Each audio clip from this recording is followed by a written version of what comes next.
Tonight on the Black Channel, tomorrow begins the next chapter of the next 4 years of Donald Trump's version of America. Who's on board? Who's against? And what's next? The Black Channel is live.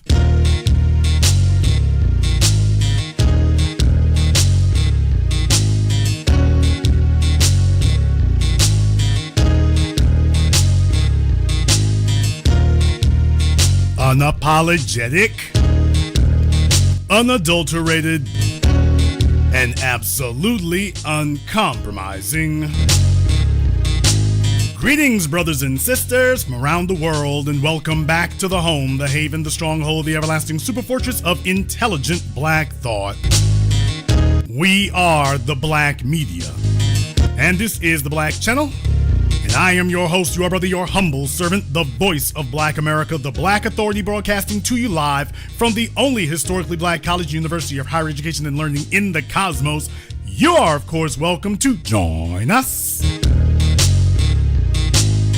And join us you shall, because on tonight's program here, well, we are looking down at Martin Luther King Jr. Day, although we don't give that a day, but the federal government's definition of it. And Donald Trump is due to retake the White House here tomorrow and begin what many think will be a 4-year reign of terror. Although there are some folks out there who've decided they need to join the winning team and join the winning team early. So you take a look at the list of celebrities and whatnot, and so a lot of folks out there are like, hey, we're not great military strategists, but we know how to pick the winning side. There's absolutely no point and no benefit to being on this man's bad side for 4 damn years. What the hell does it get you? So Rod Wave, I love Turks and Caicos, but Rod Wave, I can understand he might be needing a presidential pardon here with that shooting in the situation there and whatnot. He might need somebody to pardon a few things. So hopefully it never gets that far along, but I can understand why Rod Wave might want to, hey, don't forget about me. Kodak Black, you always know there's some ASAP Rocky. He needs to show up. If he's not on the list, he needs to show up. So some of these names on here, I'm like, oh, okay, I can see why y'all might want to line up a presidential pardon down the road. It makes sense to me. Makes perfect sense to me. So NBC News reporting that Rod Wave, Antonio Brown, and Kodak Black, how Trump's inauguration guest list reflects his popularity at this time. Whole lot of folks were not ready. Whole lot of folks were not aware of that.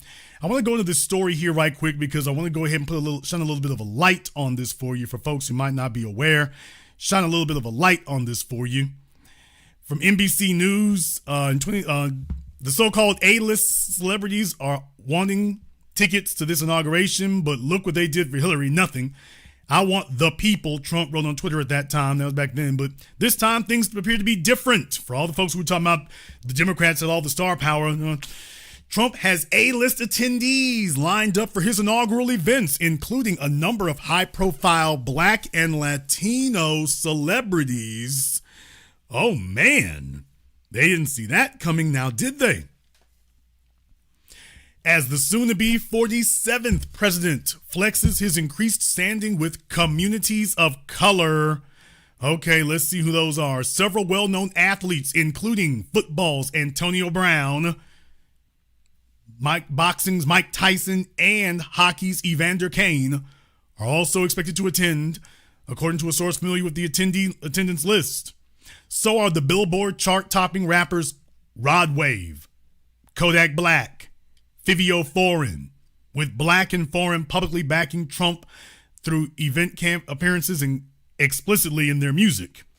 Anuel AA and Justin Quiles, I guess hoping to butcher that too badly, Puerto Rican reggaeton artists who faced backlash after endorsing Trump in August, are also on the guest list for Trump's inaugural events, as well as UFC fighter Jorge Masvidal. For folks, I warned y'all about the Cuban connection down there in Florida. Damn! Jorge Masvidal, who's been on the record the whole time.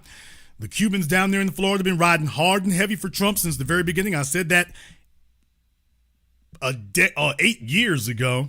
I said it then. I was warning people then that that's what was going to happen. And as you can see, absolutely nothing has changed. It's going to be an amazing experience joining President Trump for this week in his inauguration. And Wells said he is everything I stand for and will not only build our country back up, but he has told me he wants to help Puerto Rico, my home, grow and succeed.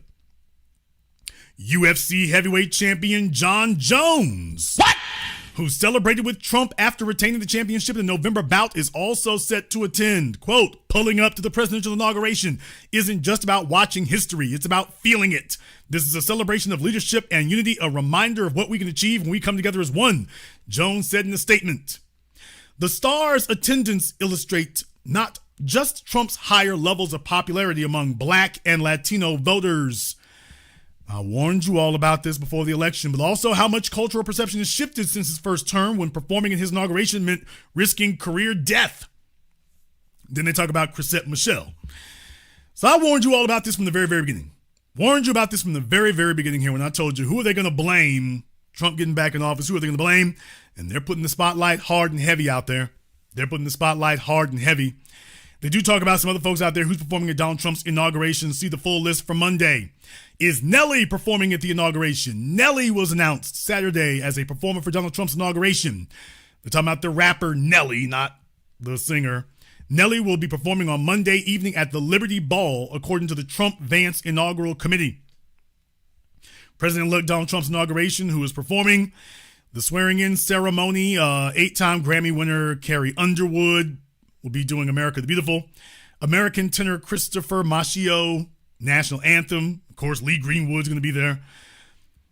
Kid Rock is going to be there. The Village People. What? Folks, I didn't even know all the Village People were still alive. Damn! I didn't even know all the Village People were still alive.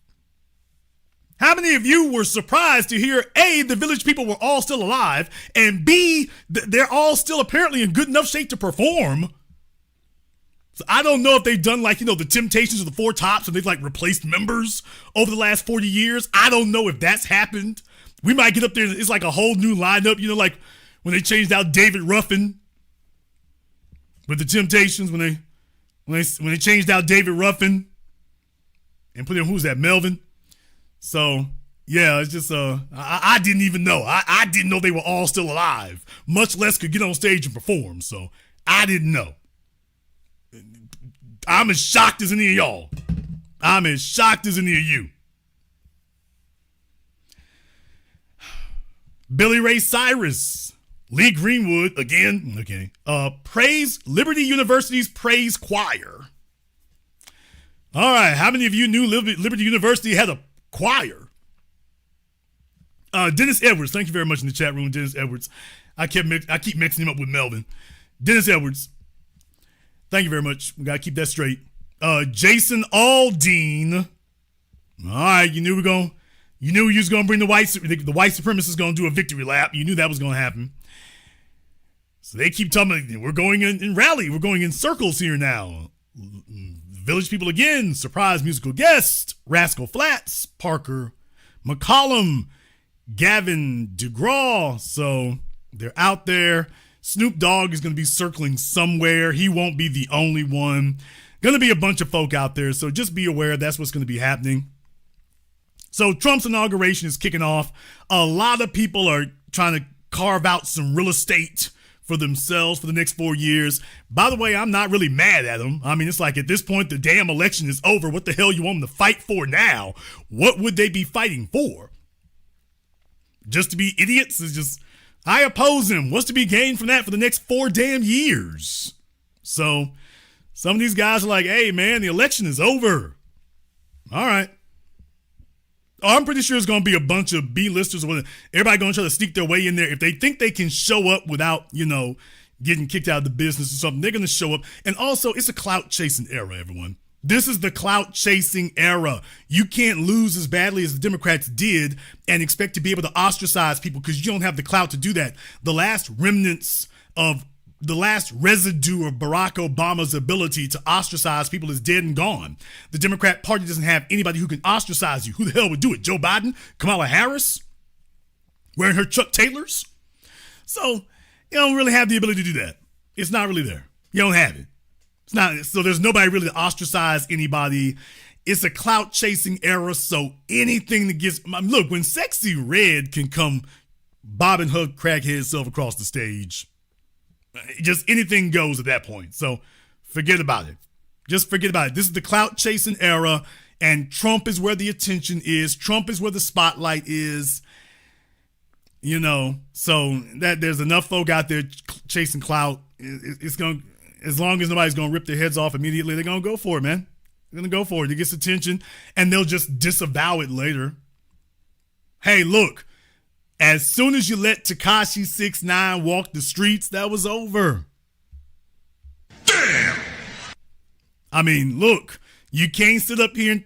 This is where street credibility comes in. You're going to talk about the street got a code, and Tekashi 6ix9ine is still walking around, mocking everybody and whatnot. So you can't let that happen and then think you're going to have a presidential election, and then all of a sudden, no street code, nigga, street code.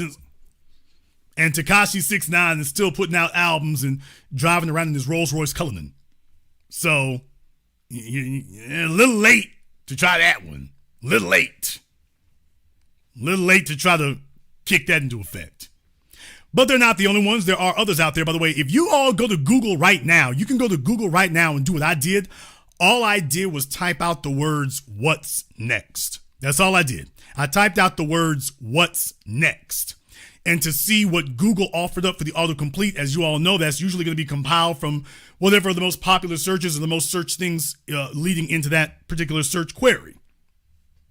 So that's the thing to take a look at there. And when you see when it says, "What's next? What's next?" You see what it autocompletes for. What's next? What's next for Kamala Harris? That's the first thing that comes back. What's next for Joe Biden? What's next for Pete Buttigieg? What's next for Kamala? Folks are interested in knowing what's next for her. What is next for Kamala? Well, I went to go ahead and see if I can take a look at that also. And here's what I found out here. What's next for Kamala Harris? Kamala Harris's potential next move, a book. What? Oh, yes, sir. There are folks who are saying that this is going to be Kamala Harris's next move. Also from NBC News.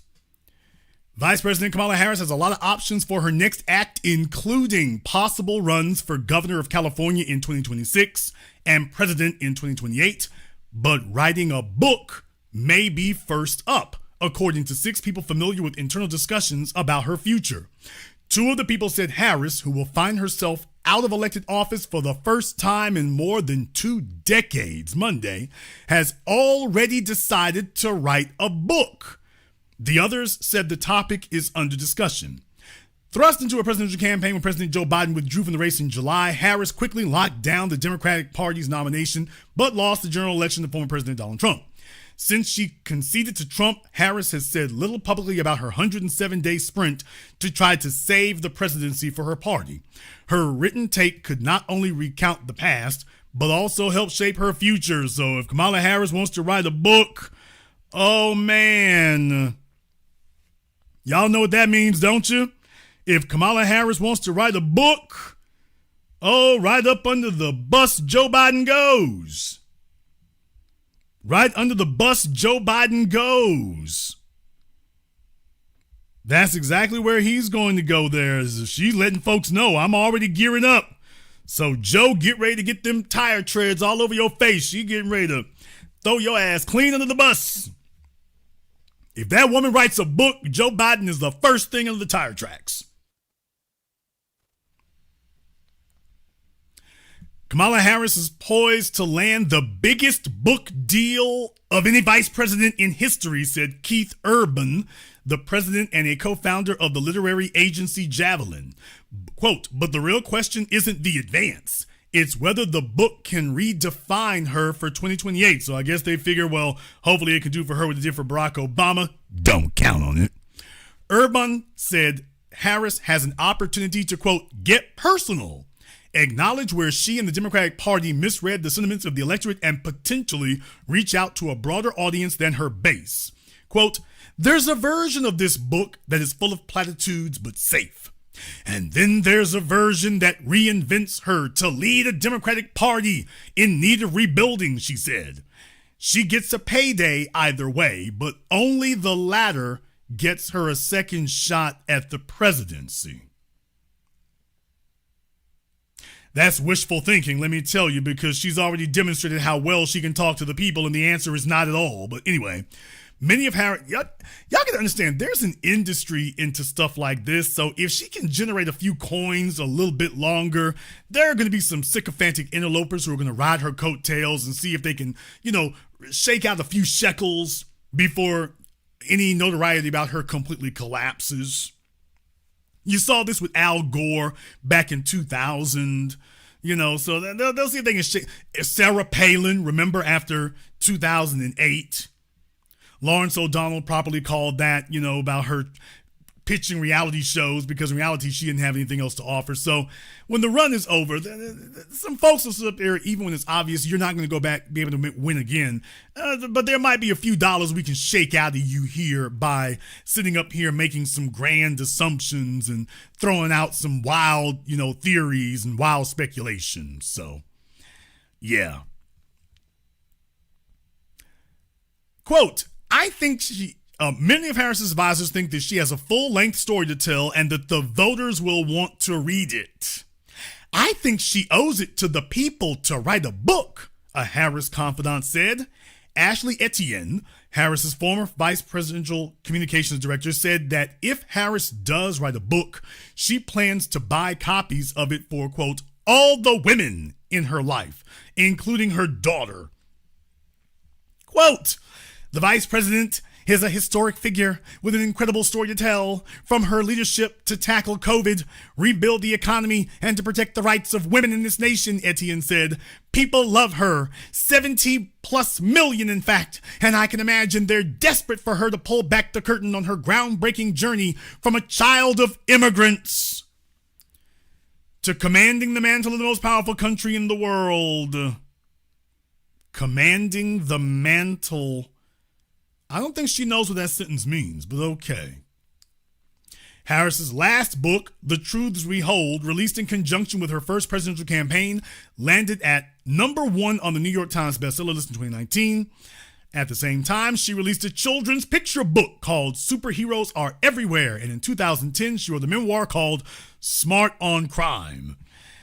So in case you all were wondering what's next for Kamala Harris, don't expect her to disappear immediately. She's going to check to see Gavin Newsom fumbling the ball in California. That is only going to embolden Kamala Harris and the vultures around her who think that there might be one last bit of notoriety and celebrity that you can milk out of her. So Gavin Newsom's weakness in California may be enough to get Kamala Harris to be like, okay, I can make that run. Gavin can't run again. And I'm the most high-profile candidate in California right now.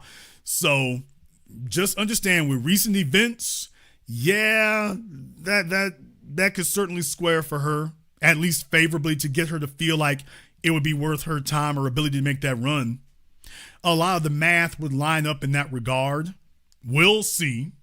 We'll see how that goes.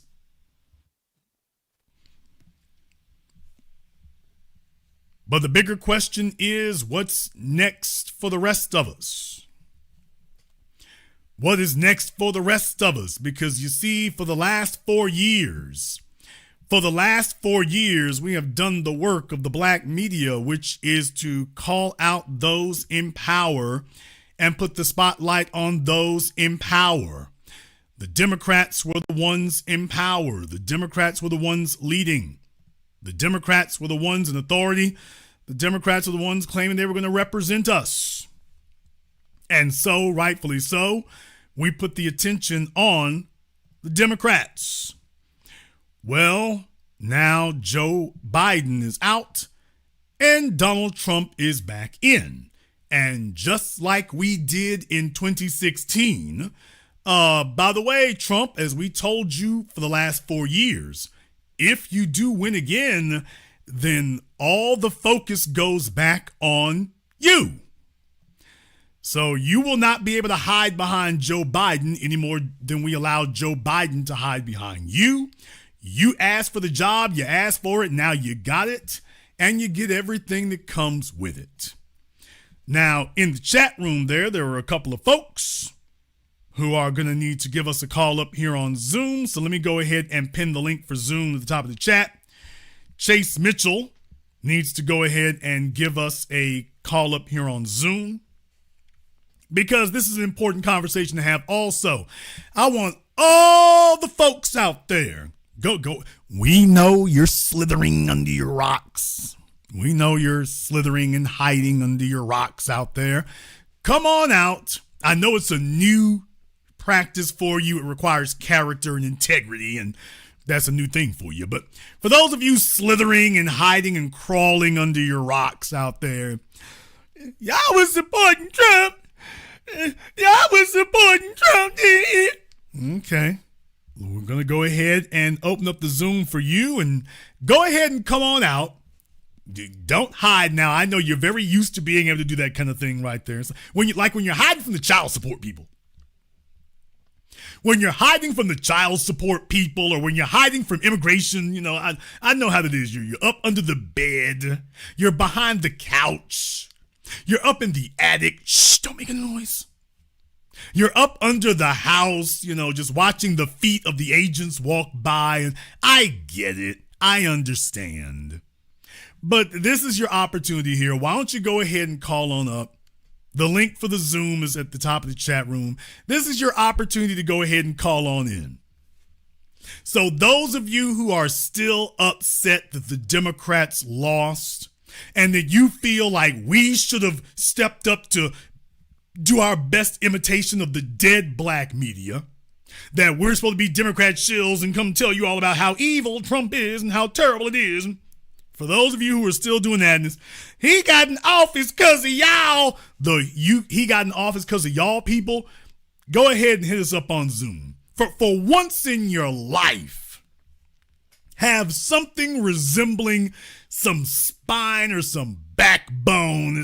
For once in your life, go ahead and actually stand on it now. Don't be hiding. Come on out and speak. Come on out and say it now. Come on out and say it now.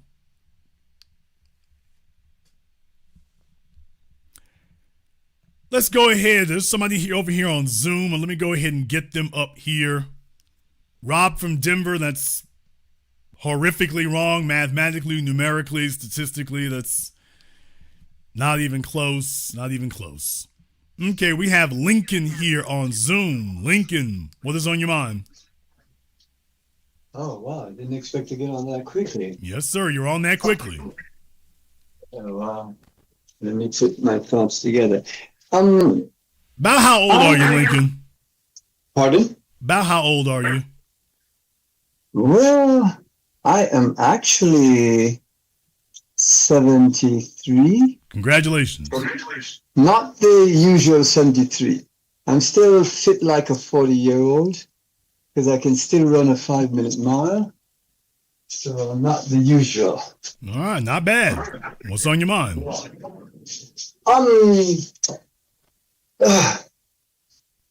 I look at this election in terms of issues, not personalities. And I think too much we the people forget the purpose of government and the purpose of politicians. We forget that they are not celebrities, rather our servants. We hire them. And sometimes, this looks like, very often when they talk about the election, it seems like they're talking about a horse race or a basketball game. And our preoccupation with what Kamala is going to do and Trump's wife, etc., etc. If you notice, many other countries, their wives don't play any part in government because we didn't hire their wives; we hire them. And I have a big thing against the Democrat Party, and especially from Joe Biden and his crime bill to Bill Clinton and Obama. when he destroyed the most successful African country, Libya. And we black people, it is a sad thing that we let him destroy Libya, and Hillary Clinton came on TV and bragged about killing Gaddafi, and we still let them slide. Let me find out here, Lincoln. Lincoln, let me find out, where are you calling us from tonight? I'm calling from New York. Okay, I figured as much there. It kind of sounds you got a Caribbean accent about from where. I was born in Jamaica. Okay. All right. But I've been living here since I was a teen. Okay, I could tell it was a West Indian. I could tell it was. So are you in Queens or Brooklyn? I live in Westchester. Okay, none of the above. All right. But I identify like an African American. I'm not. Oh no, that's cool. I just want to narrow that down about where geographically you're calling from. So when you start talking about the Democrats, that means something different if you're calling from New York as opposed to if you were calling from Selma, Alabama, or something like that. So it just helps to narrow that down. No, I look at politics in an objective way. And I am neither Democrat nor Republican. Well, what do you think about the folks who say that you're worried about mass deportation of illegal immigrants? Well, there is two sides to that, because if you only listen to mainstream media, you don't know what's going on. And the Democrat Party is the reason for this. Nobody was worried about so-called immigrants until they allowed. They purposely were allowing like murderers, and don't misunderstand me. I'm not speaking in a cliched way. There's really a lot of gangsters who were coming in, and they were actually allowing it. It increased the child pornography, smuggling, etc. So that's the part that really polluted the whole thing, and people don't understand. Because a lot of people running from certain countries, they're running from the countries because of the problems America caused in these countries, or like what America did to Panama, and all the stringent things that they put on them, and the sanctions, etc. Like when they subsidized the farms here, like look what they did to Haiti, the farmers in Haiti. Well, what do you think Trump's going to do for the next 4 years? Do you think it'll be good, bad, or just more of the same? No, I look at it in compartments. Well, I like the fact that he picked Tulsi Gabbard, because I've been following her, and Tulsi Gabbard is an anti-war person. Many people don't know, but Robert Kennedy is really qualified for that job because he has won many lawsuits against Big Pharma, and that's why they don't want him, because they know that he won't, and plus he's also talking about autism, which mostly black people get, which is caused by these vaccines.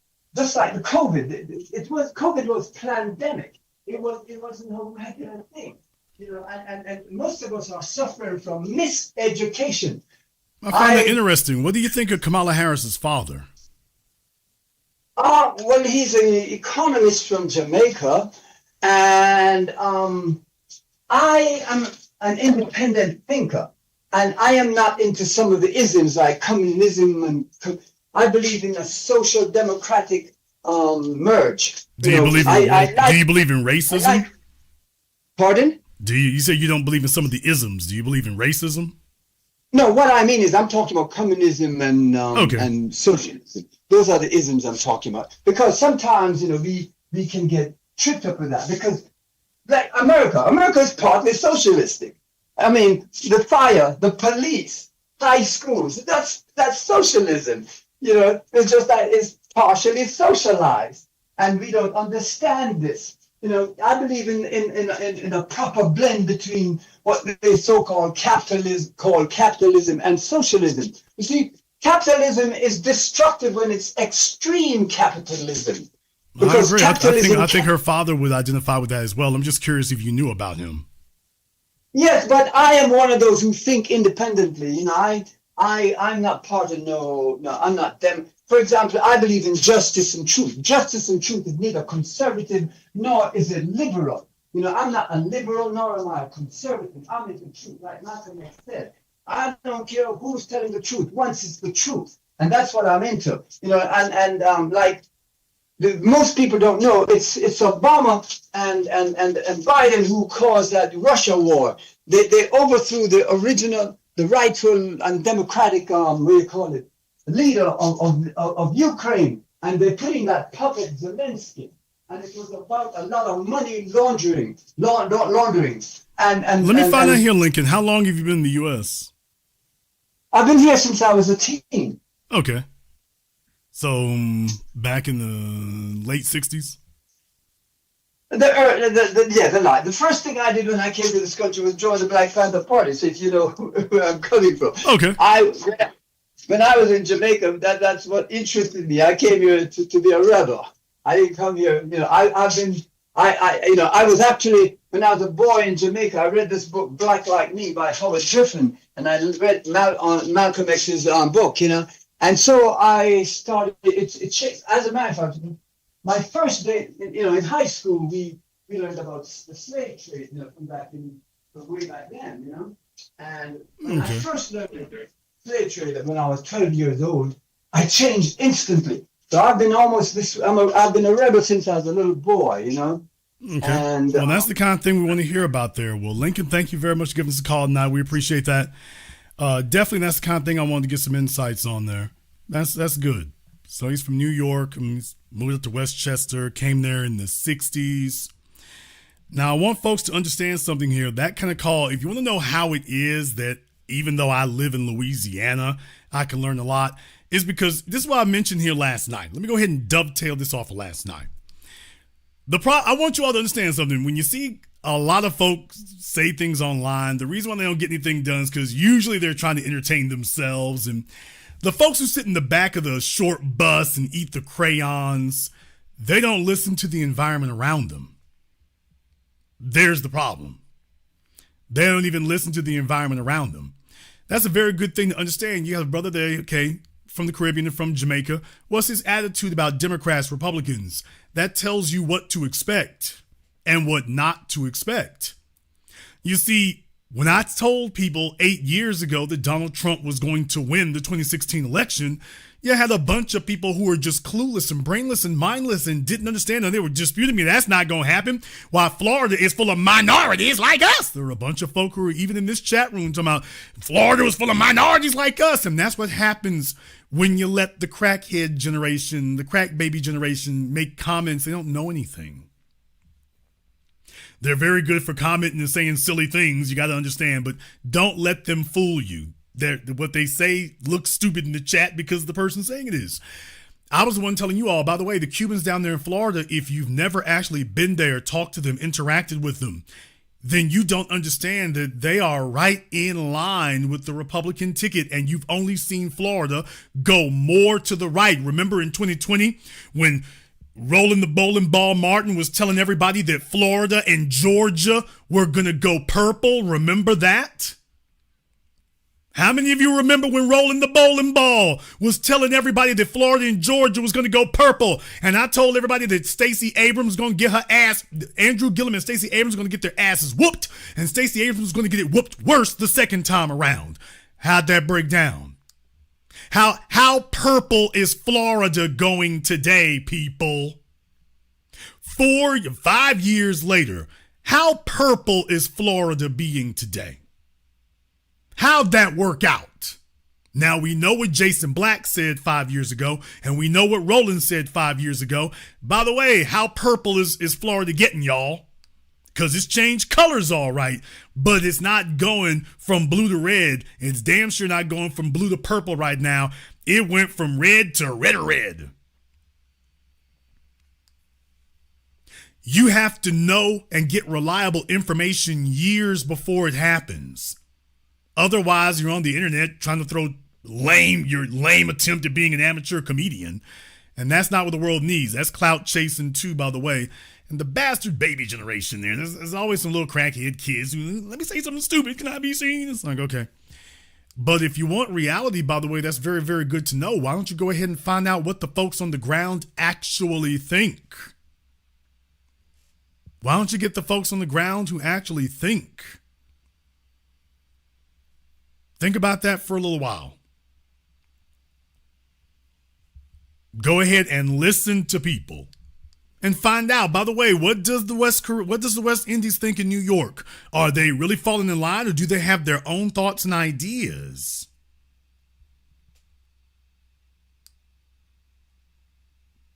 Has that dawned on you to find out? By the way, let me go ahead and take folks' temperature.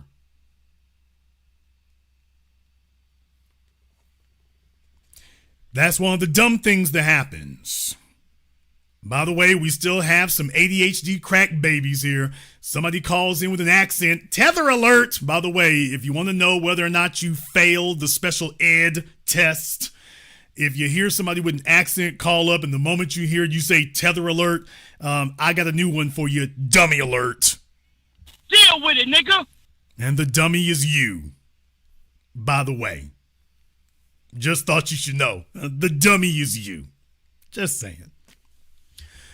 You have another 4 years here in front of you, and this is the time to be taking everybody's temperature, to go ahead and do a comprehensive analysis of these things, to go ahead and find out where folk really fall. This is how you can see how things are going to go, why it is that the Democrats and the white supremacist corporate media tried to convince you everybody in New York was on board with the Democrats, because CNN and MSNBC does not actually sit down and talk to the average person on the street and tell us exactly what you think.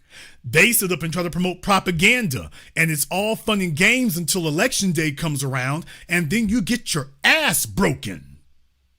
Well, yeah, because your fantasy and hallucination didn't show up at the polls. I sat up here and told folks that everybody thinks that folk act like Mexicans when they talk about illegals or the Latino vote. And I'm like, you do understand there's different Latinos, right? I mean, you got South Americans, then you got Central Americans, Mexicans, Caribbean.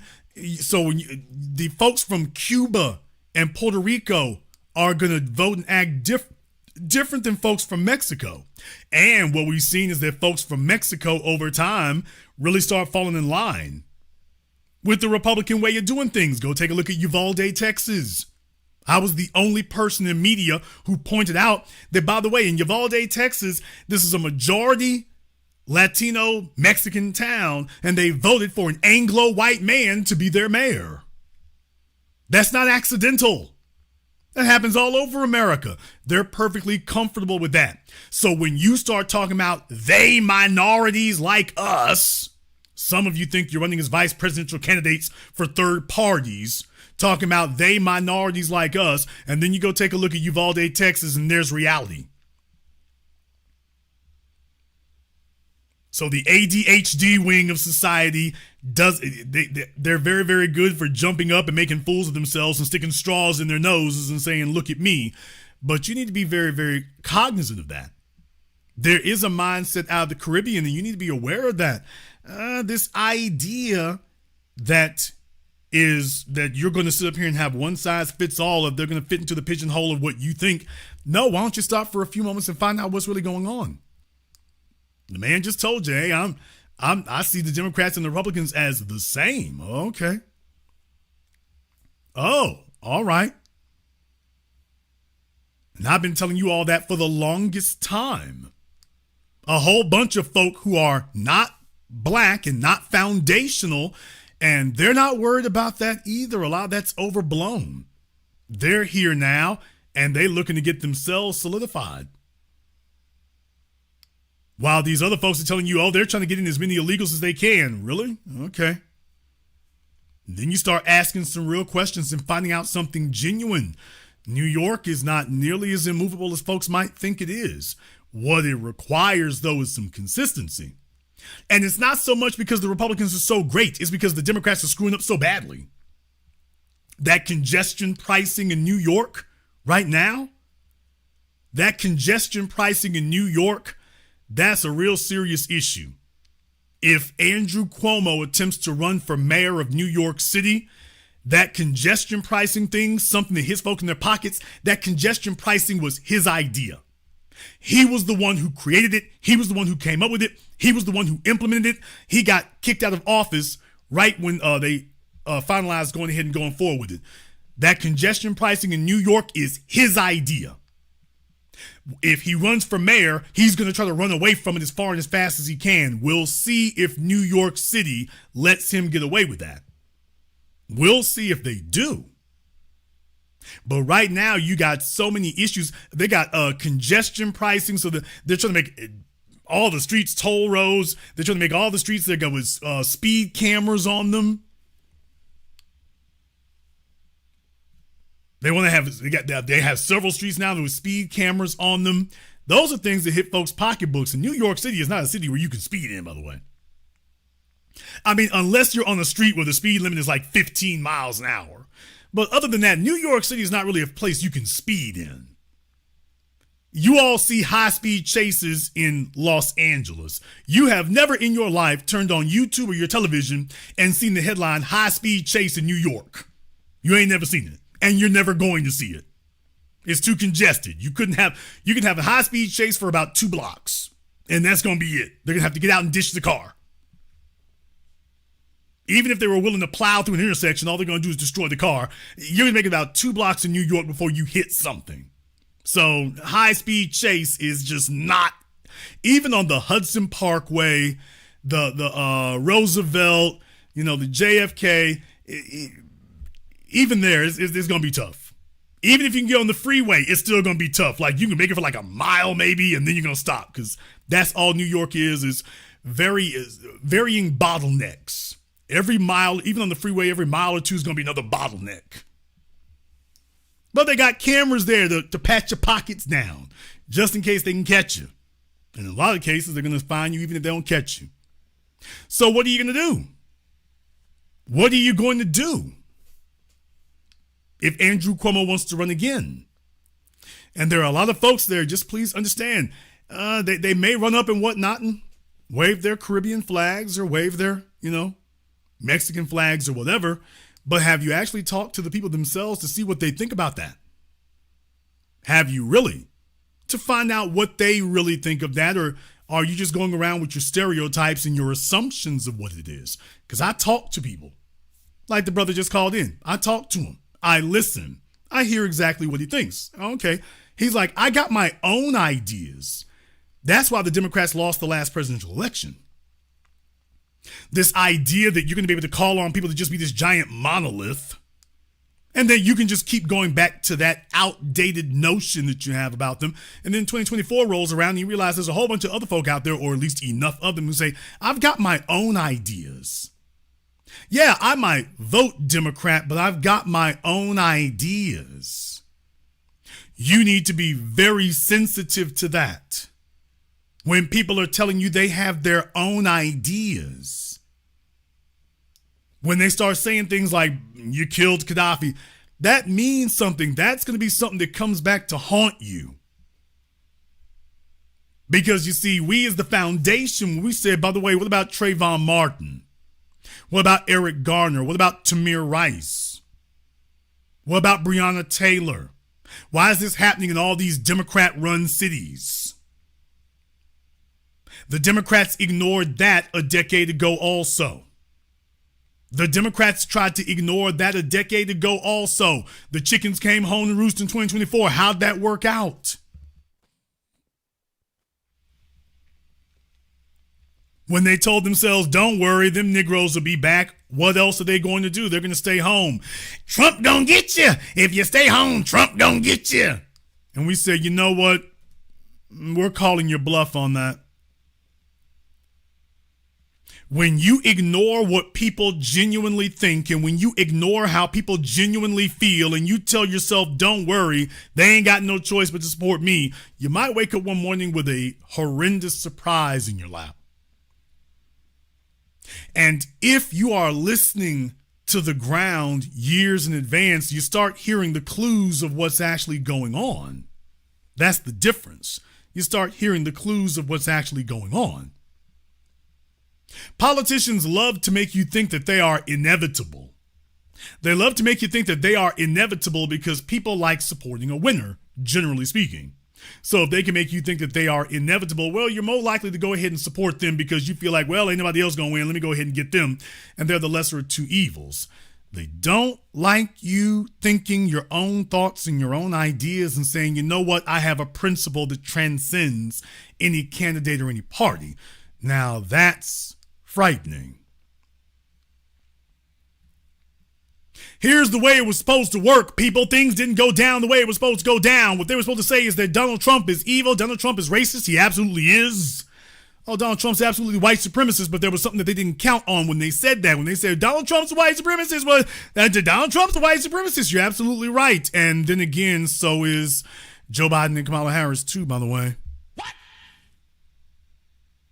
They didn't expect that our response would be, yeah, you're right, he is, but so are all the others. Now, that wasn't what they were expecting to hear. They were expecting to hear, well, you know, he a racist. Well, you know, you right. I mean, but you know, what the Democrats gonna do for us then? Well, here we gonna give you some college scholarships now. That's the best you're gonna get. Get your ass over there now. You ain't voting for them racists. How about I don't vote for either one of you? How about that one? Voting for the lesser of the two white supremacist parties, white supremacist candidates, white supremacist policies, voting for the lesser of the two. I got a third option. How about that one? You want to know what the issue is here, folks? You want to know what the issue really is right here? What the issue really is do you realize how much havoc you can wreak in 4 years? Joe Biden has done a tremendous amount of destruction and damage in the last 4 years, particularly where inflation and illegal aliens are concerned. Now Donald Trump is at the helm, and he has brought in everybody to the right of Mussolini that he can get up in there. I saw the confirmation hearing for Pam Bondi. She did everything but round up the niggas. Oh, she's going to be on the warpath for the next 4 years. Anything Trump says, they asked her who won the 2020 election. And she said, Joe Biden is president.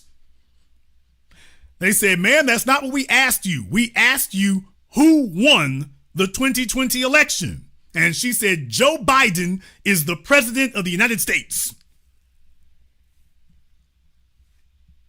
That's what she said. Last week. A few days ago, she refused to say that Joe Biden won the election. Joe Biden is president. Well, we understand that. We asked you, did he win the election? Okay. Now she's going to be the attorney general. Oh, man, can you imagine what that's going to be like?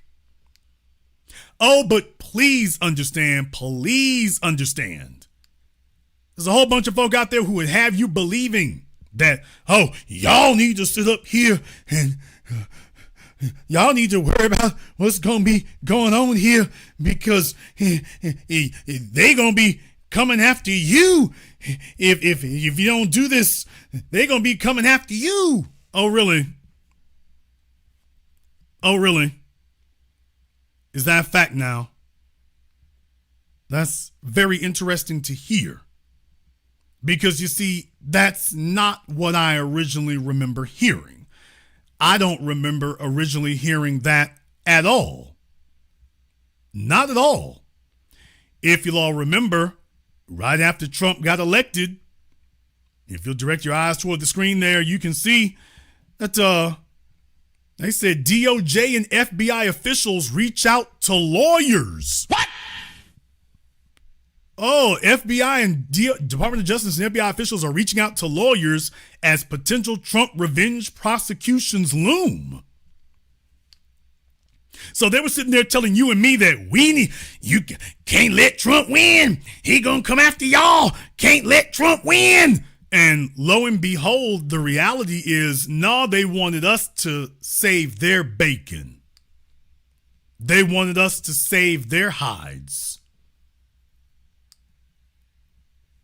Y'all Negroes that we've been prosecuting all this time and we wouldn't go after Carolyn Bryant. I'm like, Joe Biden's Department of Justice refused to go after Carolyn Bryant, refused to go after George Zimmerman, refused to go after Daniel Pantaleo, refused to go after any of those people. Now Trump has got you in the crosshairs. Yeah, you wanted us to vote to save your ass. That's what you wanted. Trying to fool us into thinking we were saving our own. You were going after us, and the Biden administration was going after us when you were in power. Yeah, but you need to keep us in power because Trump will come after you worse. Okay. Noah, why don't we go ahead and fall back? Because I think you're more scared that Trump's going to go after you. And by the way, in case you all think I forgot, no, I didn't. There it is. And they are very, very worried because Pam Bondi just sat there in front of God and the whole world and told them, who won the 2020 election? Joe Biden's in the White House. So you already know what they've been. Oh, and then they asked her about officials in the Department of Justice who may have broken the law. And she said, we're going to do a complete review. We're going to do a complete review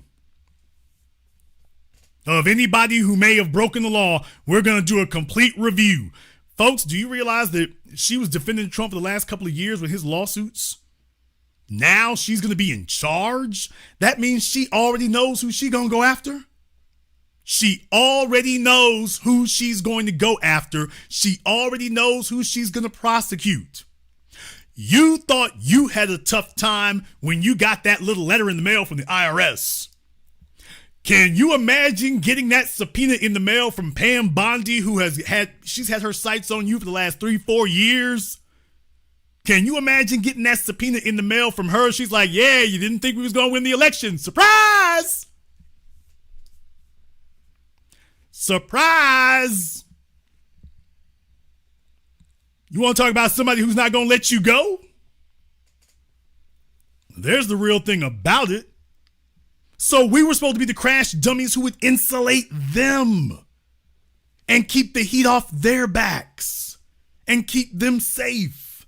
That's what we were supposed to do. The federal government is always going after us. It doesn't matter who the hell we vote for.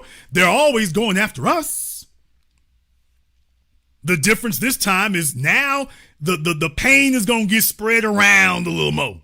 That's the difference. The difference is not that Trump is going to go after us any less. Nobody ever said that. The difference is, by the way, now more people gonna get to enjoy it. As I've always told you all, if we cannot all be equally comfortable, damn it, we will all be equally uncomfortable. And deal with it. If we cannot all be equally comfortable, we can all be equally comfortable. Oh boy, that would be delicious if they went after Nancy Pelosi. Oh, her and her husband, all that insider trading they've been doing. If Trump's SEC looks into them for half a second, are you kidding me? If they looking at her for half a minute, I could prosecute that case successfully. Let me go to Barnes and Nobles and get that book, Federal Prosecutions for Dummies. Let me have a few days of reading that. I could prosecute that case successfully. I'll be damned. This old heifer can't even read the stock. She can't even read the damn letters on the stock on Robinhood. And yet she's doing 300% better than the Dow Jones Industrial Average. Can't you see it's a scam? No, that's the way politics has been going. So going forward, there's a whole bunch of folks who are very, very worried because we didn't run interference for them. We actually did let the beast drop on them. To be clear, folks, Matt Gaetz, before he got his ass kicked out, Pam Bondi, Pete Hegseth, Kash Patel, it's a murderer's row of people with an axe to grind against the current administration. Joe Biden is still president until tomorrow. It's a murderer's row of people with an axe to grind. They're not looking at us first and foremost as the first thing. Don't get me wrong. They're always looking to persecute us so that we will never be off the table. But by the way, they like after tomorrow, we can drop the damn polite tones. Please understand that. After Trump is sworn in, they're all going to be like, we can drop the polite tones now. We don't have to be polite about this anymore. Oh, we can act a donkey. We can do everything.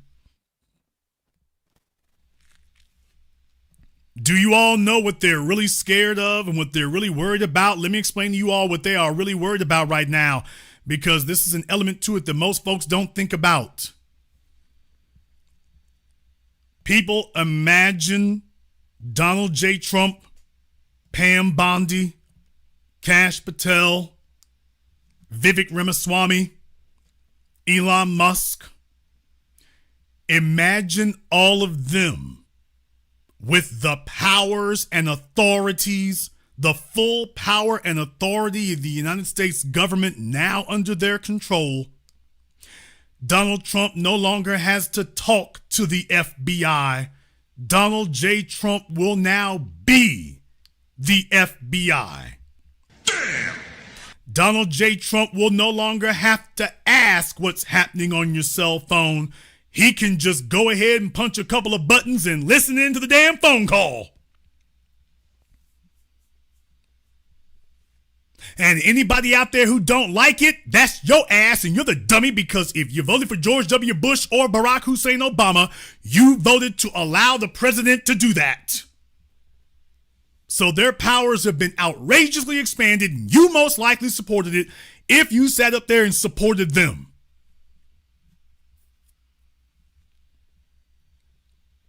Donald J. Trump's CIA will now be able to monitor your phone calls. Donald Trump's Department of Homeland Security can now monitor your cell phones, monitor your text messages.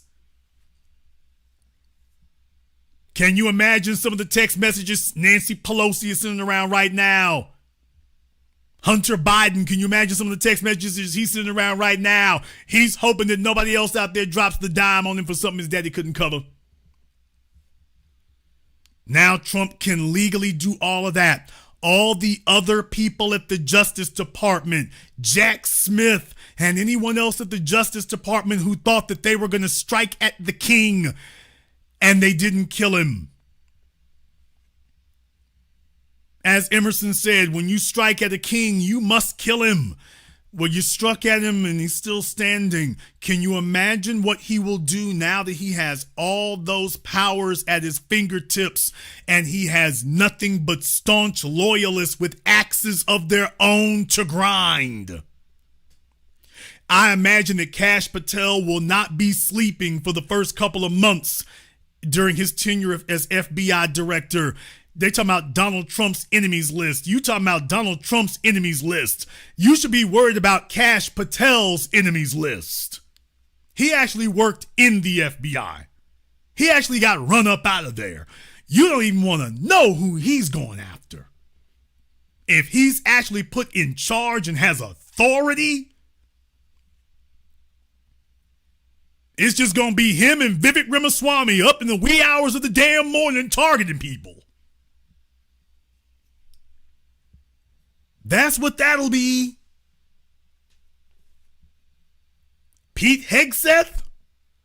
Oh man, y'all thought y'all were going to drag him during those hearings. If Pete Hegseth becomes defense secretary, I can just see him, Pam Bondi, Kash Patel, all of them huddled around the damn computer, furiously typing in the names of people they don't like.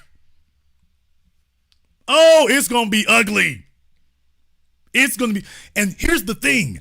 They don't have to sue you. What?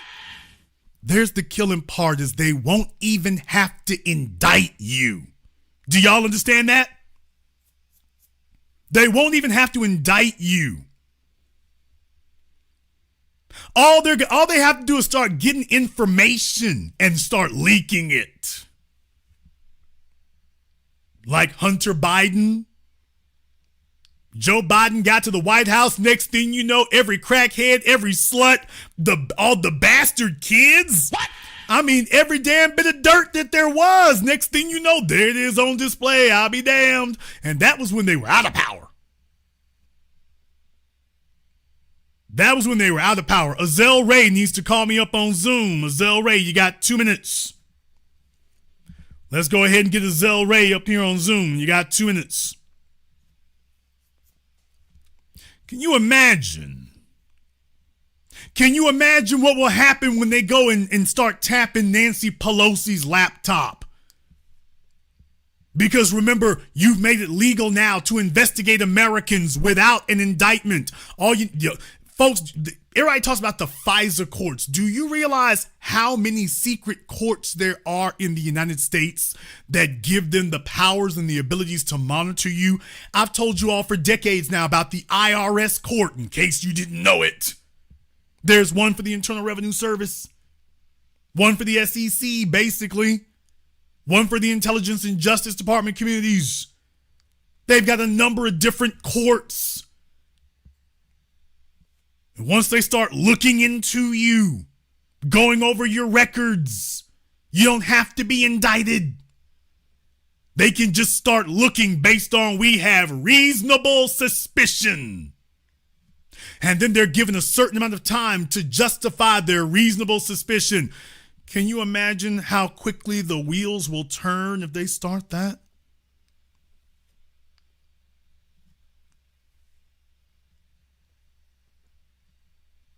Kamala Harris, maybe you haven't done anything illegal, but man, oh man, can you imagine Trump's Justice Department able to look into all them women that Kamala Harris's husband was running around with?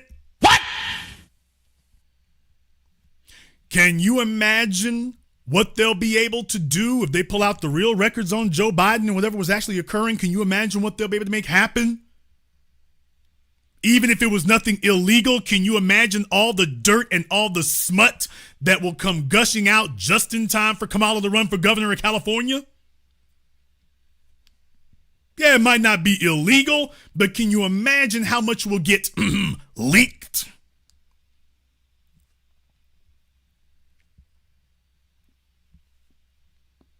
Some of the congressmen and senators who've been kicking dirt on Trump for years, dirt on Trump's people, now that they have the ability to go ahead and take a peek under the damn sheets and see what's really happening for a minute. Oh, let me go ahead and leak this right quick. I mean, it's not illegal, but it sure is juicy. Let me leak this right quick.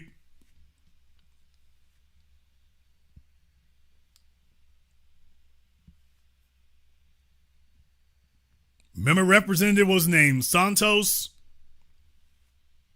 Next thing you know, folks start looking and finding out things. Folks, I'm just telling you, it doesn't even have to be illegal. There's a whole bunch of stuff you can dig up that's just salacious, that's just greasy, that's just smarmy. Doesn't even have to be illegal. Let me go ahead and leak this right quick.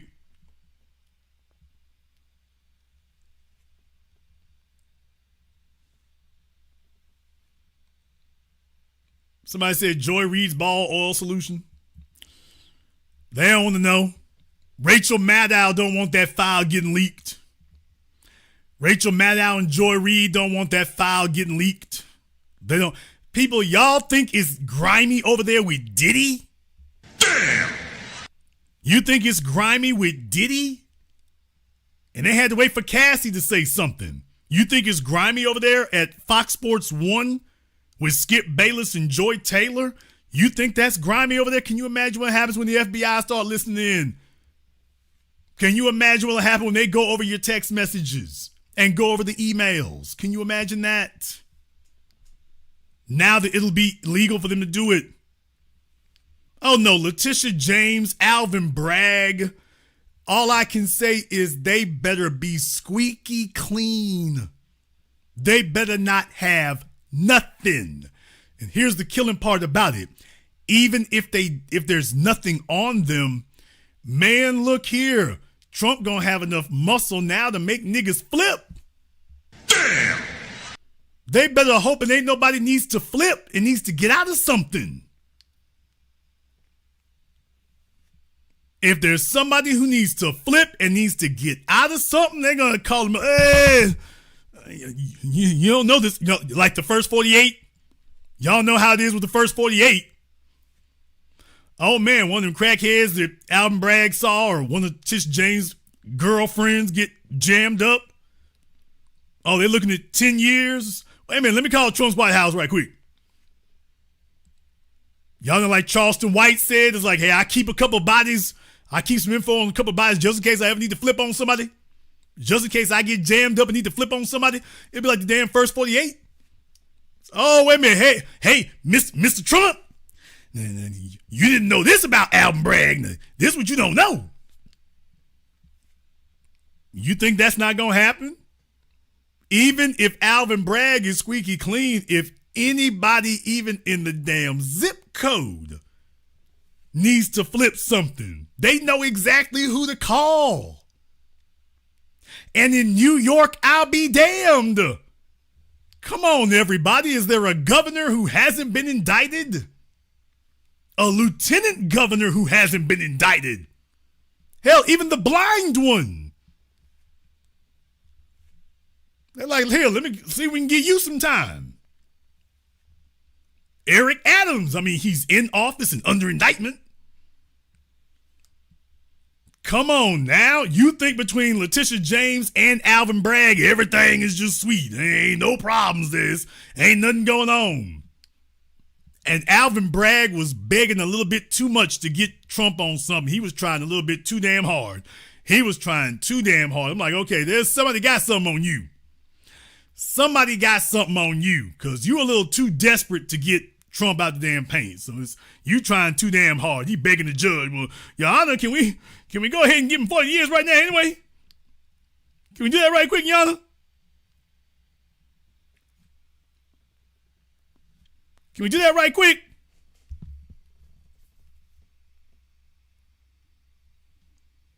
So I want you all to be aware of what's next.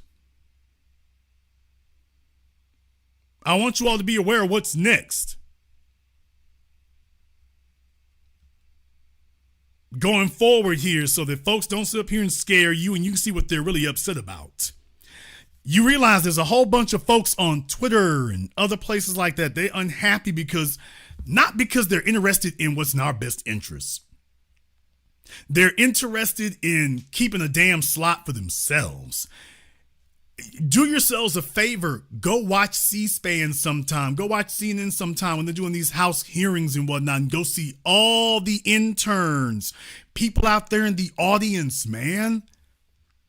There's a whole bunch of folk who got little ecosystems for themselves. Whole bunch of people who do that. And they are very much interested in keeping things the way they are. Oh, Fanny Willis? Nah, man. Fanny Willis, she might as well go ahead and pack her damn bags now.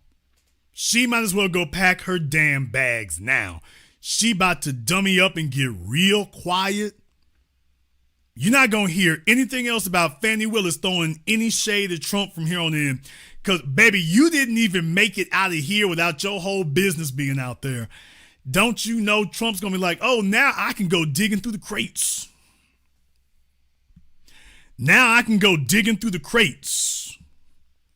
That's where Trump going to be now. He's like, this what you doing when I wasn't in office. Now I can go looking through the crates. And once again, please understand how this goes. He's not gonna lean on Fanny. That's not the way it works, people. You don't go after Fanny Willis. You don't go after Letitia James. You don't go after Alvin Bragg. You go after somebody around them. It's one of them little moist, grimy niggas around you. They know something. We gonna put it on them. We gonna throw some football numbers at them. And they gonna roll on you. We gonna find somebody out there. What DMX say? Money talks and most niggas are snakes. So we gonna find somebody around you. One of them, they gonna slip up. One of them been hoping we didn't see something. We gonna get one of them. And once we get them in the lock, that's gonna be the one we use. They gonna flip on everybody. They gonna flip on everyone. People, he's got 4 years to do this.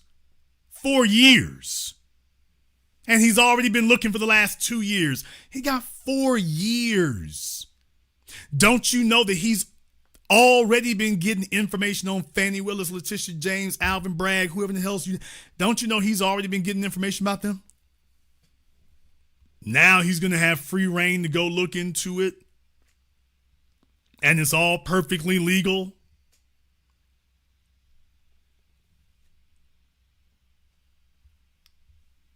That's what's coming for the next 4 years. Kamala Harris is going to go out there to California and hope she can win the governorship.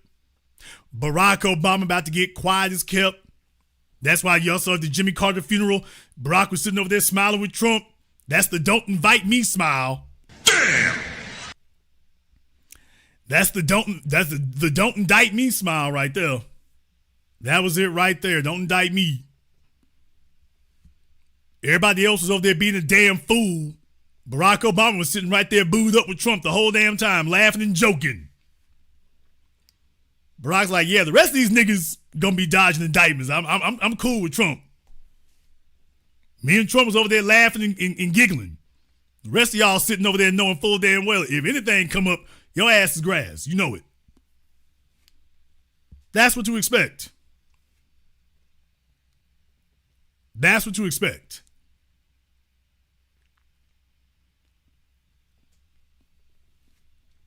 What's next for us? Let me go ahead and tell you what is next for us here. What is next for us here is now you have a credible deterrent. Jason, what do you mean? Because as I just read to you here from NBC News, they are still talking about the black vote. They're still talking about the black vote, and what they're not talking about is how the Democrats are in control of it, how the Democrats get any love over here. So what they are acknowledging is that, yeah, it's a bad place to be. That's what they're acknowledging. It's a bad place to be. They don't have any control. They don't have any stroke. They don't have any influence. In other words, they cannot take us for granted anymore the way they have before. And that is why this is the time to push up heavy.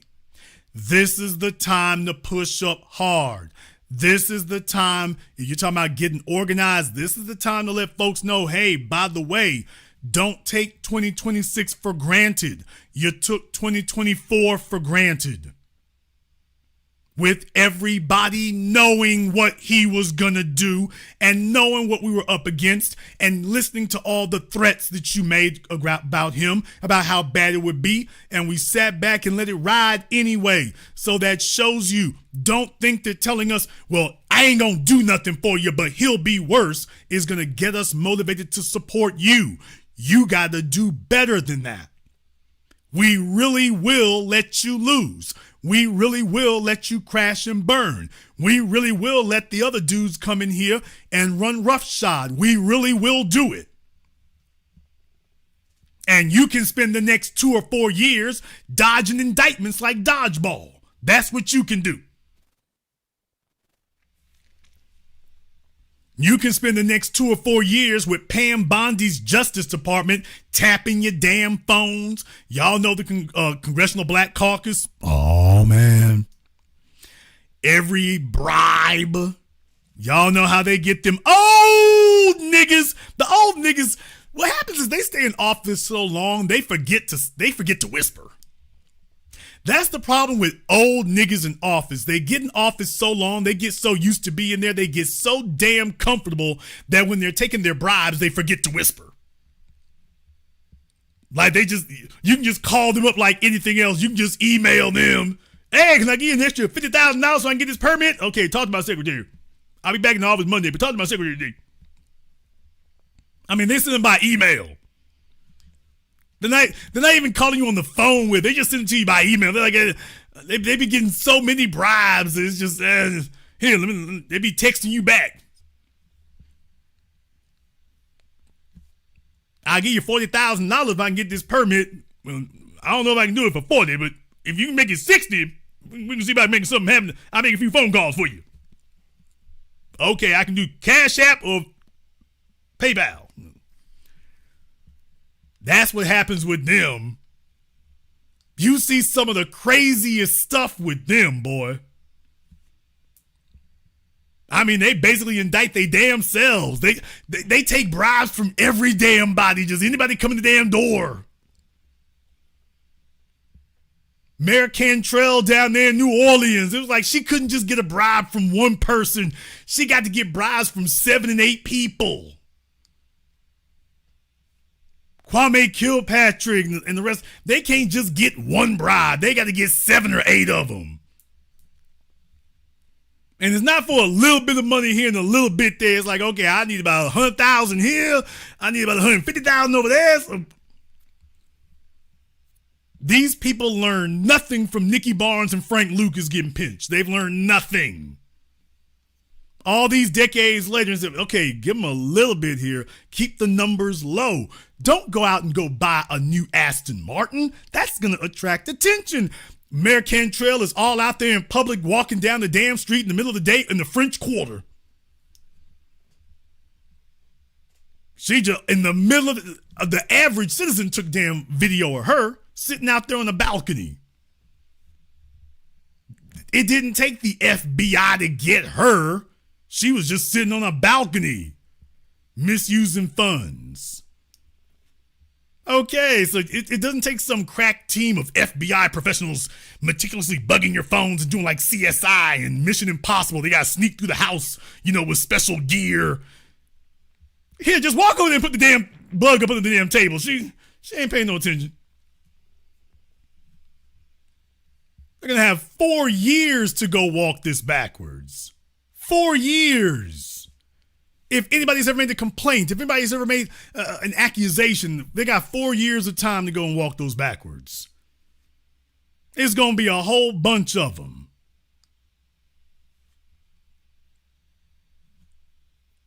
And that's why I'm telling you that this is the time to go ahead and tell some folks, by the way, if you want to motivate us to show up, we were unmotivated because you've been doing something for every damn body else except us. And if we're going to get nothing voting for you, then we might as well stay home and get nothing. And we showed you in 2024, we really will do it. So this is the time to be pressing folks, and this is the time to be letting them know, hey, this is what it's going to be. No, right after the election, yes, he's sitting up there taking the oath of office. Yes, we're coming up on you now to give you a heads up about what 2026 is going to look like. Just in case you were operating under the fallacy that the energy is dissipating and that the energy was going to change. Oh, no, it's not. Oh, no, we'll be doing this again in 2026 and 2028. We meant what the hell we told you. And we're just letting you know now, yeah, the energy hasn't changed.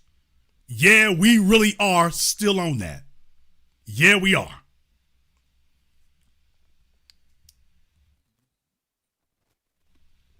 I know for a lot of folks out there, they've been waiting for another election. I'm like, this is the power of being visible and standing up during the off-election years.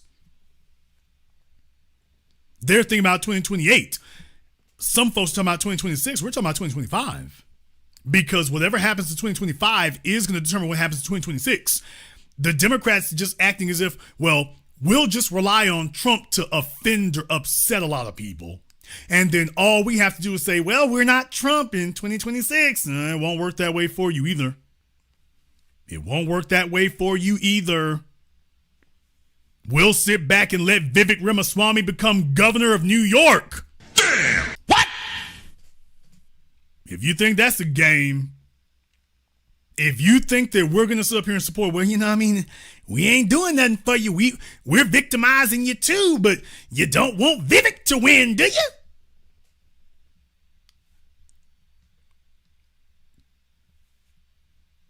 He can walk up in there, that damn Pompadour in New York.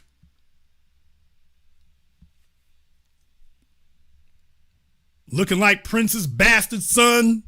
Nigga, please. Y'all need to be here to save us and give us some reason to save you. Because so far as I can tell, you're the one that needs salvation. What's next for the next 4 years? Please understand, for us, it's going to be more of the same. For us, it's going to be more of the same. Please understand that. But we're accustomed to that. You can't threaten us with a damn thing. Our whole point is that we ain't got nothing to lose. You've been holding us down here at the bottom, and we were playing along with this game that somehow, okay, well, give them a little time, they're going to change that. Our generation said, yeah, damn that, you've had enough time. What's next for us? Barack Obama can't show his face again. What?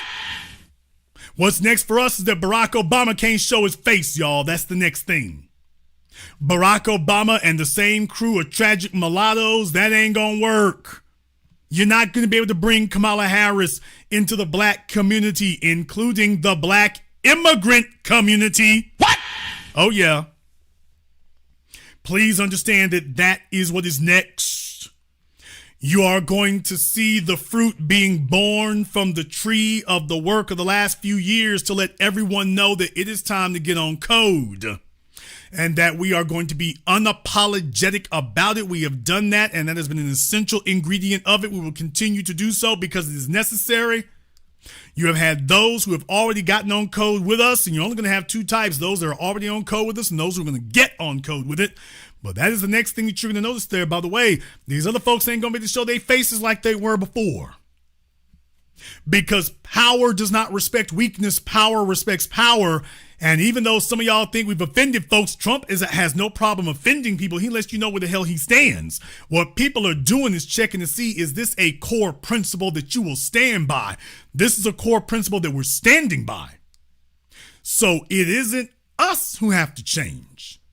Everyone else is going to be changing. They're going to be following our lead.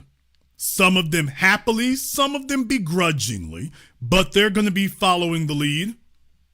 And they're going to be repeating what we said, and they're going to be observing what we pointed out, and they're going to be acknowledging, yeah, that's true.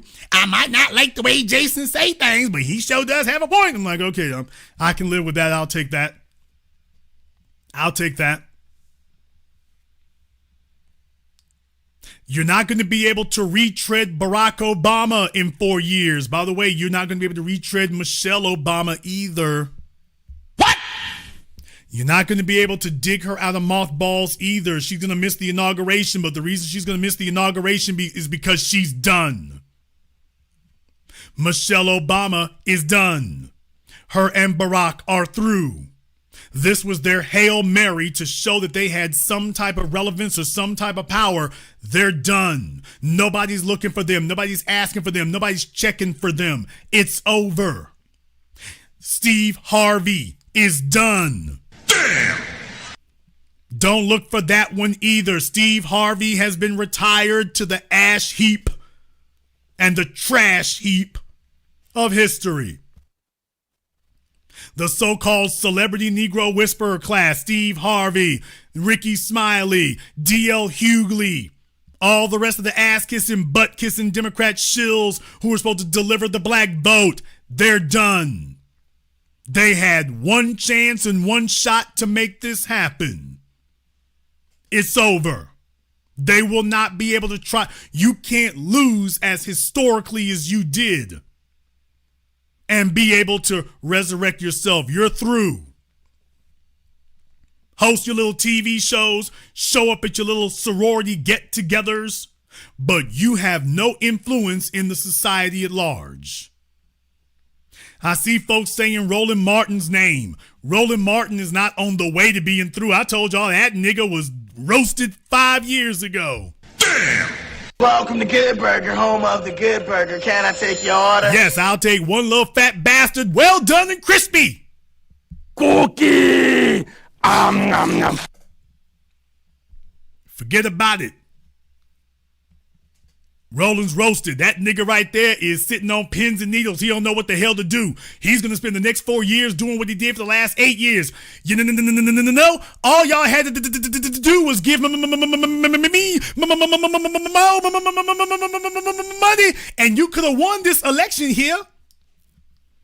That, you know, that's the only thing I told you. I showed you as the election was approaching and after the election was over. That's all he's going to say.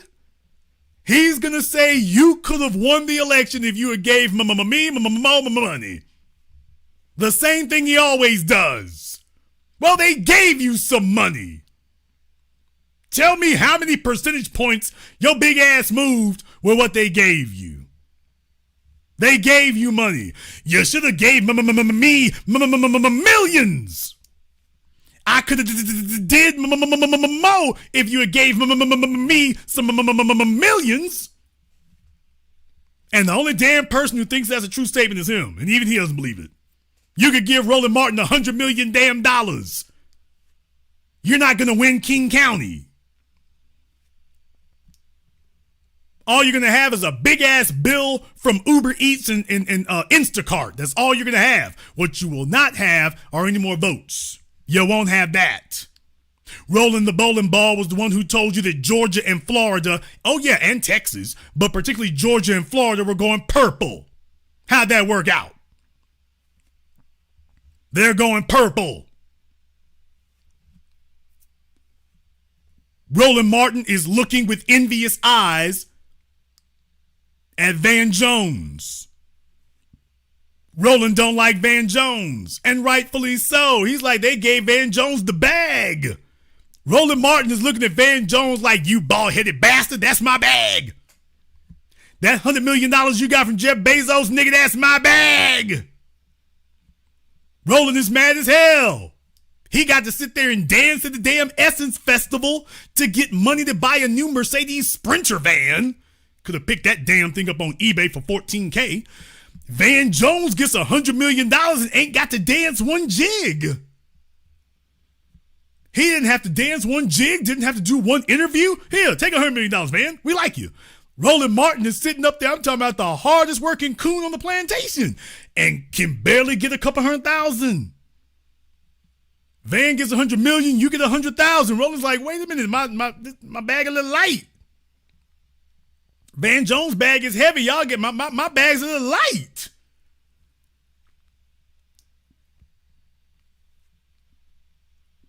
He's trying to figure out what the next 5 years going to look like.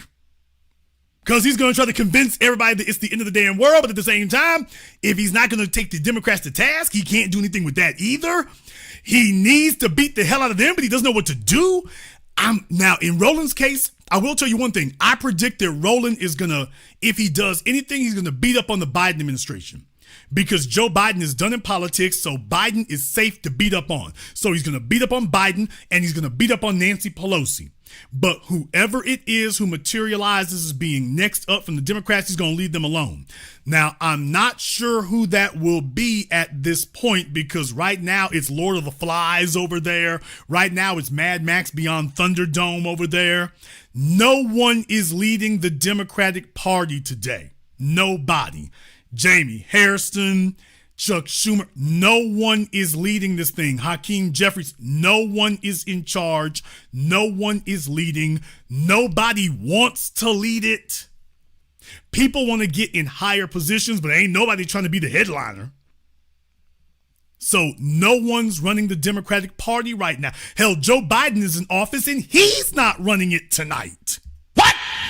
We don't know who's running the United States tonight. We just know it's not Joe Biden. We know that. But there's nobody running the Democratic Party, so there isn't anybody you can really start kissing ass on. You thought it was going to be Gavin. Well, if you're them, you thought it was going to be Gavin Newsom. I told you from the beginning it was never going to be Gavin. Now that the fires broke out in California, everybody is realizing, oh, Gavin, it ain't going to be you. We don't know who's going to be leading the party, but it ain't going to be you. So now they're all backing away from him like herpes. Okay, who else gonna get it? You can talk about Josh Shapiro out there in Pennsylvania. Josh gonna be real quiet for a minute. Josh is gonna be quiet for a minute. He's like, oh, I ain't gonna step out there first. Josh will be second. He's not gonna be first. He's like, okay, that's a big ass mess y'all got going on over there. I'm not jumping out there first. He's going to let somebody else jump out there first, see how bad it goes for them, and then he'll say something second. And if you take a look at, what's his name, Senator Fetterman, who has basically been the anti-Democrat, look for Josh Shapiro to start talking like that. If Josh Shapiro, you want to know what's next? If Josh Shapiro runs, he is going to be talking like Bill Clinton was back in the 90s. Remember, when Bill Clinton ran for office, well, for those of you who were there and remember the ads that him and Al Gore took out. They said that this is not your daddy's Democratic Party. This is not the Democrat Party of old. Bill Clinton and Al Gore are the new Democrats. Okay, what were the New Democrats? The New Democrats were Reagan's crime bill of 84, Clinton's crime bill of 94. So the, quote, New Democrats are Republicans. And that was what you had. So if Josh Shapiro runs, look for him to be talking like Senator Fetterman, and look for him to be talking about how the Democrats are not right-wing enough and they're out of touch and this, that, and the other, and tough on crime and all this old stuff. Look for him to do that. Somebody in the chat room said Josh Shapiro got old sexual assault cases. So did Joe Biden. Damn! Kamala Harris sat up there on stage in front of God and the whole universe and said, those women accusing Joe Biden, I believe them. How much good did that do? How much good did that do? Please understand, the Me Too cancel culture, that's for people who aren't in power. Please get that under your skulls. That cancel, I told you this now for the last decade, that cancel culture bull jive, that's to get people who aren't in power. That's to remove problematic people so you can be very easily removed if you have no power. Matt Lauer, get your ass out of here. Megyn Kelly, get your ass out of here. Not because you did anything, because you're no longer convenient. Charlie Rose, we're clearing out the dead weight. And all they really did was get rid of all the old timers. Chris Matthews, Charlie Rose, Bill O'Reilly. All you old timers who are big fat expenditures on the balance sheets of these networks. It gave them the ability to get your ass to breach the contract, to cancel your contract with the network and get you off the books now. That's what it allowed them to do. Individuals who cost too much, but we don't really have a cause to remove you. Now we've made it. What you found out was what happened if you tried to go after anybody above them. Then all of a sudden you found out that doorknob didn't work. The doorknob opened up, the trap door opened up for everybody else. You tried to get the folk above them. All of a sudden the trap door switch doesn't work anymore. Les Moonves got run out of CBS because he was on the bad side of Sherry Redstone. Les Moonves had been Sumner Redstone's golden boy for decades, but Sherry never liked him, and for good reason. And as soon as her daddy was no longer in the way, Sherry was like, here it comes, knife in them ribs. I've been waiting decades to get you, Les. I've been waiting decades to get you. All I need is 3 broads to make an accusation. I don't need no proof. I've been waiting decades to get you. She's like, I'll pay some hoes to say it. Next thing you know, here comes some women. And next thing you know, there goes Moonves. Just like that. No trial, no jury, your ass out of here today. Racism accusations only work on the weak people, the people with no power. Sexism accusations, sexual assault, you name it, only works on the folks with no power. The people with power, you don't get to pull that one on them. Bill Clinton. Come on now, Bill Clinton and Jennifer Flowers, hello. And then the others, by the way, that didn't work on him. That was decades ago. That didn't work on him. That is reserved for people with no power. You got no power. This is just some bull jive excuse they use to get you. If you got power, you're not going nowhere. Nobody's even going to listen to you. No one's even going to listen to you. You don't exist. George W. Bush's wife killed a woman. Or killed a man, remember? Barbara Bush was DUI. Are you kidding me? You talking about Diddy? Everybody's still alive. Barbara Bush was DUI. Ran a stop sign, killed somebody. For those of you who don't remember, or you didn't, you're too young. We were talking about that all in 2000. By the way, hey, didn't you kill somebody? For those of you who don't remember, if you thought 9/11 and going into Iraq was the worst thing that was at the Bush White House. Oh, forgive me, Laura Bush. I said Barbara. She was bad too, by the way. Anyway, like, by the way, don't worry, we can do this. We can do this. Barbara Bush and them was the ones running interference. Like, don't ask them about that. Hey, you news reporters, don't ask anything about that. People, don't y'all understand that? Now, with anybody else, Bill Cosby or whatever, that would have been the only damn thing they talked about. Well, you know, don't you know your wife was running stop signs and killing folk? And news media said nothing. Nothing. Not a word. Yeah, there's a bunch of y'all need to go Google that. Like, Jason, did that really happen? Yes, it really happened. That's why it was old hat by the time you talk about Bruce Jenner. That was old hat. If Laura can sit up here and go flying through a damn stop sign and folk can go die and you can go make it to the White House and she can, that did not stop her from being the first lady of the United States. That did not stop her from being the first lady of the United States. What does that tell you?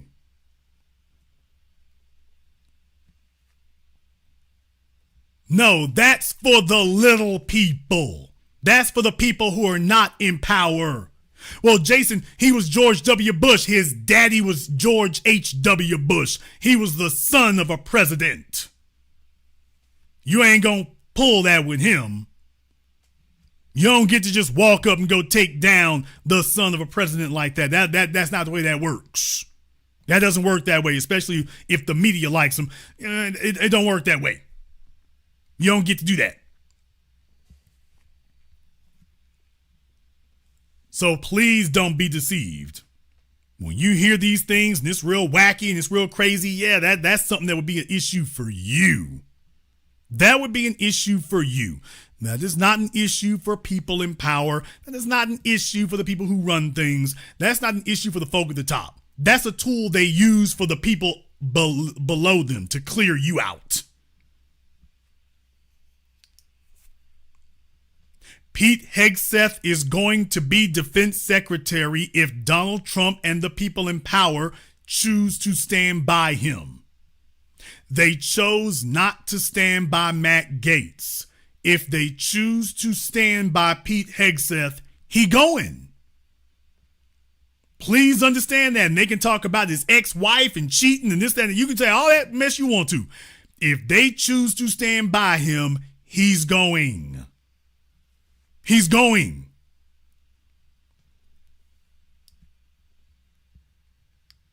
Donald Trump's a convicted felon. Okay, he's going to be standing on the stage with Damn Me Snoop Dogg. Damn! Are you kidding me? These people are out of touch with reality. Do you know how many unconvicted felons have been through the damn White House? I am no friend of Donald Trump, but by the way, how many unconvicted felons do we have in the White House? How many unconvicted? 9/11. What happened after that? The Iraq War is a war crime. You want to know the reason that we're never going to get Vladimir Putin in front of the Hague for war crimes? Because George W. Bush and Dick Cheney are still walking around America. That's why. Those are the two biggest war criminals on the planet. And they're not from the Middle East. They're not from some Slavic countries. They're not from South America. Right here. And have never been brought to justice. Vladimir Putin is like, you crazy as hell if you think I'm going to let you put me in handcuffs. And George W. Bush and Dick Cheney knocked off 4 countries. I just knocked off 2. They done knocked off 4 or 5. You think I'm going to let you put cuffs on me? And them 2 are showing up at the damn Republican convention or Democrat convention. They're showing up at Jimmy Carter's funeral. And you think I'm going to let you walk into Moscow and put handcuffs on me? And them two been running around for 2 decades. You'll get one of these supersonic missiles up your ass.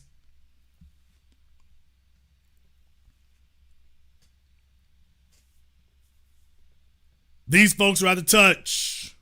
They don't understand. As the gentleman was saying, they're on Zoom. This is the gamification of politics. They want you to treat it like a football jersey. They want you to treat it like a football jersey that you just wear, and it's fun and games. When the game is over, you just sit up there and pout and lick your wounds, and then you go home and tolerate having to sleep home in defeat for the next couple of years while they sit up here and pull bull jive on you. That's the part that's missing. What's next?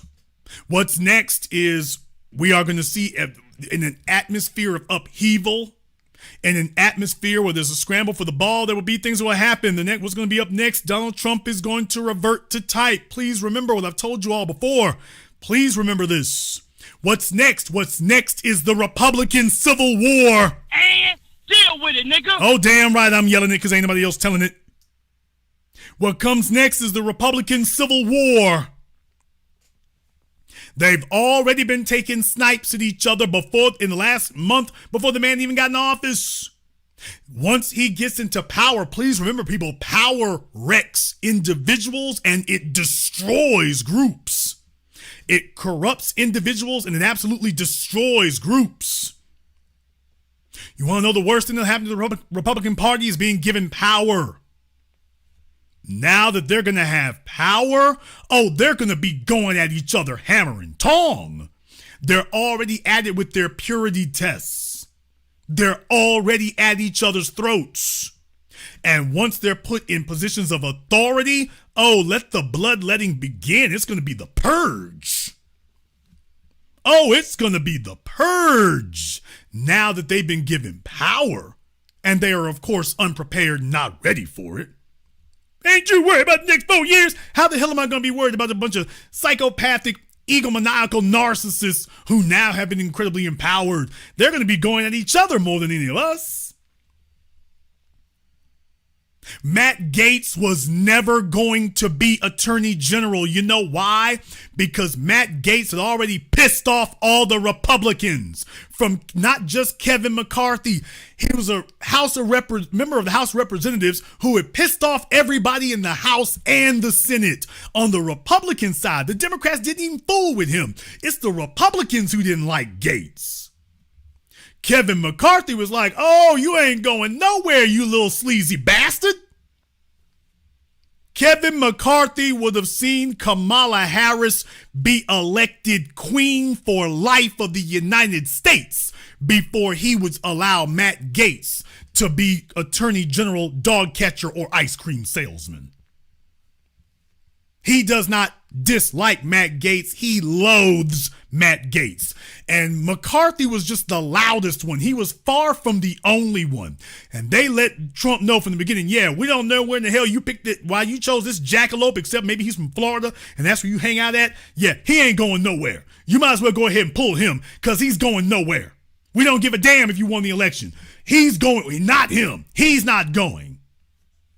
They wanted to send Gaetz a message. You're done. And we're going to do it with Trump sitting right there. You're through. And that was before Trump even got in office. That was the first one to fall. Don't you know how many others going to happen? Even if his other nominees get through, which eventually they're going to have to because they have to. But it's okay. Once y'all are in power, that's it. That's it. He wanted Rick Scott. I mean, some of his people, they were really bucking for Rick Scott. They chose Thune instead. Everybody talking about Tulsi Gabbard. She's made a bunch of enemies. We'll see if she survives anything, because she's made a ton of enemies. But beyond that, you have Steve Bannon floating around out there. You got Elon Musk and Vivek Ramaswamy, who are standing up for all the immigrants. Vivek Ramaswamy, who is not Anglo, but he allowed himself to be deceived into thinking he could be a power broker. Okay, that's not going to happen.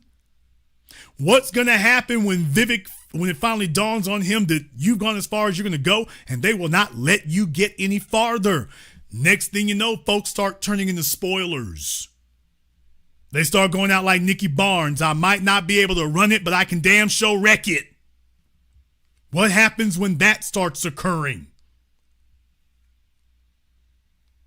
What happens when other folks in the party are like, man, we ain't trying to have it. They're already taking shots at Chip Roy and John Cornyn. So the delegation from Texas, Trump is already publicly taking shots at them, talking about they need to be primaried. He isn't even in the cabinet yet. He hasn't even been sworn into office yet. And they're already talking about primarying people? Vivek is, I talked about Vivek last night. He's not really running for governor of Ohio. He just thinks he is. And deal with it, nigga. Just like when he was running for president, I remember I told you then, he's not really running for president. He just thinks he is. Don't worry, they'll let him know. So remember when that happened and I told everybody, he's not running for president. He just thinks he is. He's not really running for governor of Ohio. He just thinks he is. He just thinks he is. Yeah, buddy. What happens next is when they get into power, the purity tests begin. It doesn't matter how far you go. They're going to demand that you go even further. It will not be good enough. And Elon Musk, the other screw is going to turn for Elon Musk. Elon Musk came into this for two reasons. Number one, to retain his power, wealth, and influence for the next 40 years. And number two, to get inside the corridors of power so he can see who is who and what is what, and that those are the people that he needs to buy off and get under his wing. So please understand that I believe that the biggest winner after this election will be Elon Musk. He doesn't want to be appointed to a cabinet position. He wants to see who's on the inside. That's what he wants to be. So he can start deciding who needs to be promoted and who needs to be knocked off.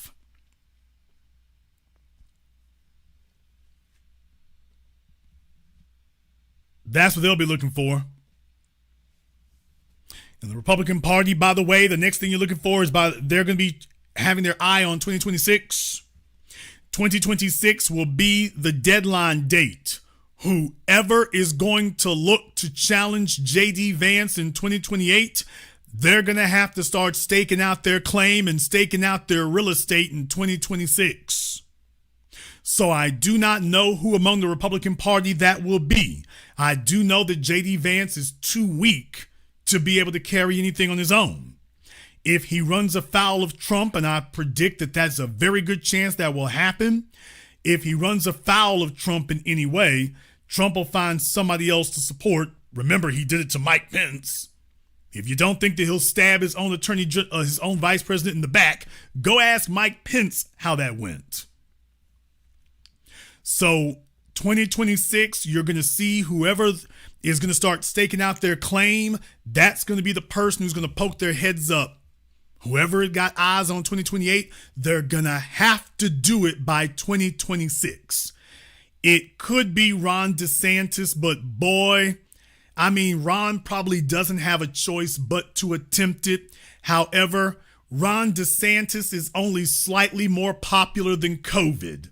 Ron DeSantis' particular form of virulent white supremacy plays very well in Florida.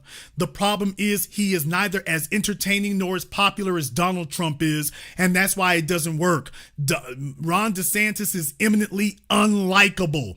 You can laugh and joke with Trump even if you don't like him.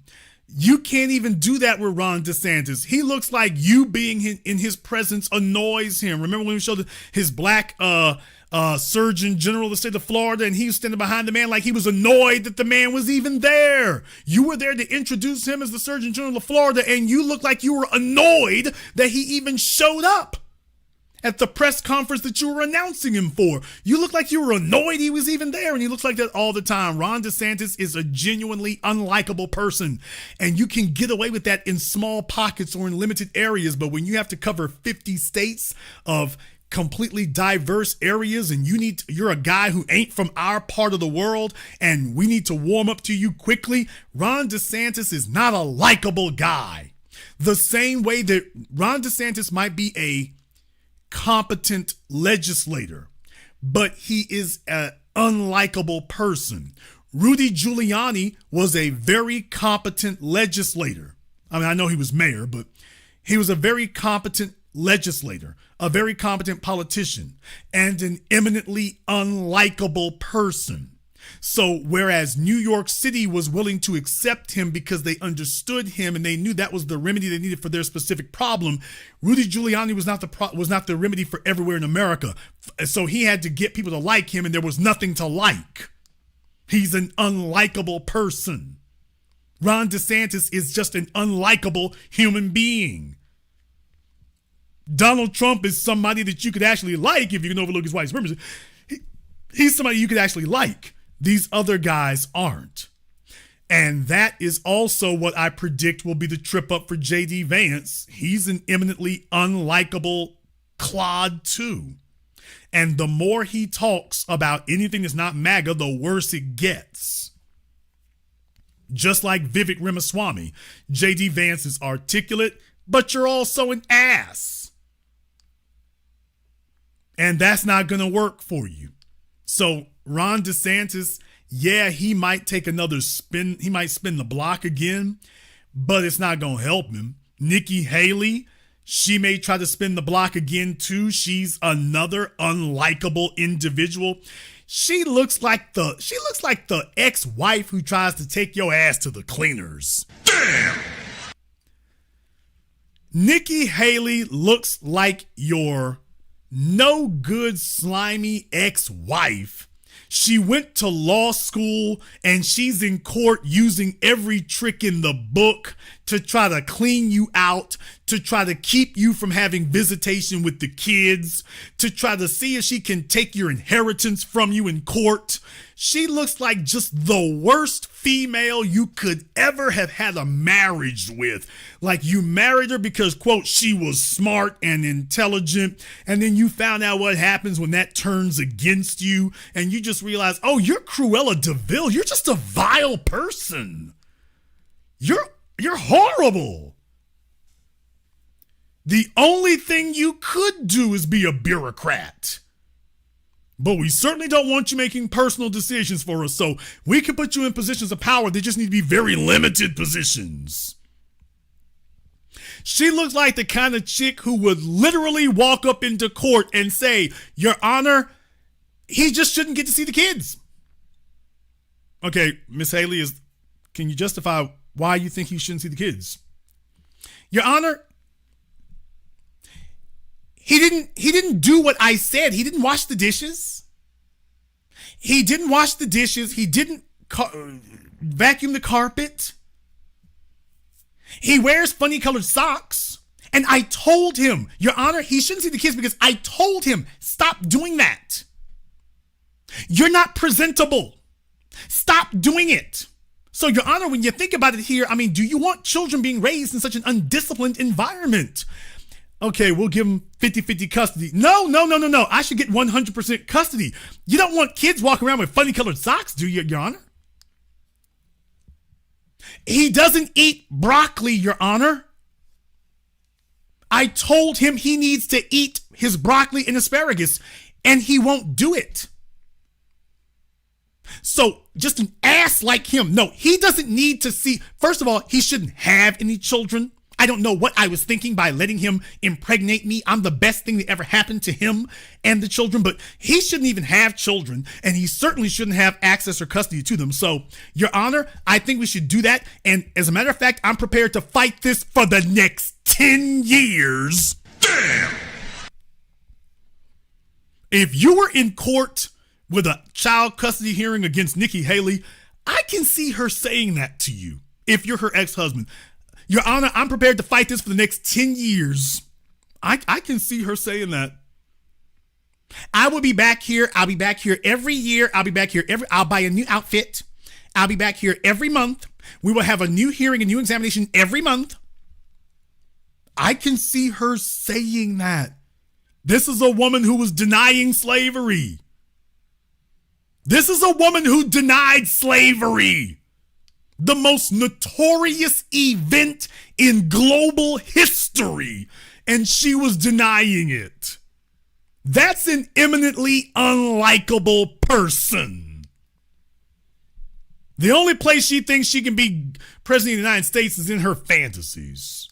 The more she talks, the more she shows you she shouldn't be there because you're just unlikable. Governor Greg Abbott down there in Texas, forget about it. I suppose if we hold an election for who is going to be, Sauron from Lord of the Rings. What? I guess Greg Abbott can get that one. If we're holding an election for who can be the Night King from Game of Thrones, then maybe Greg Abbott's a runner-up for that one. Other than that, not gonna get it.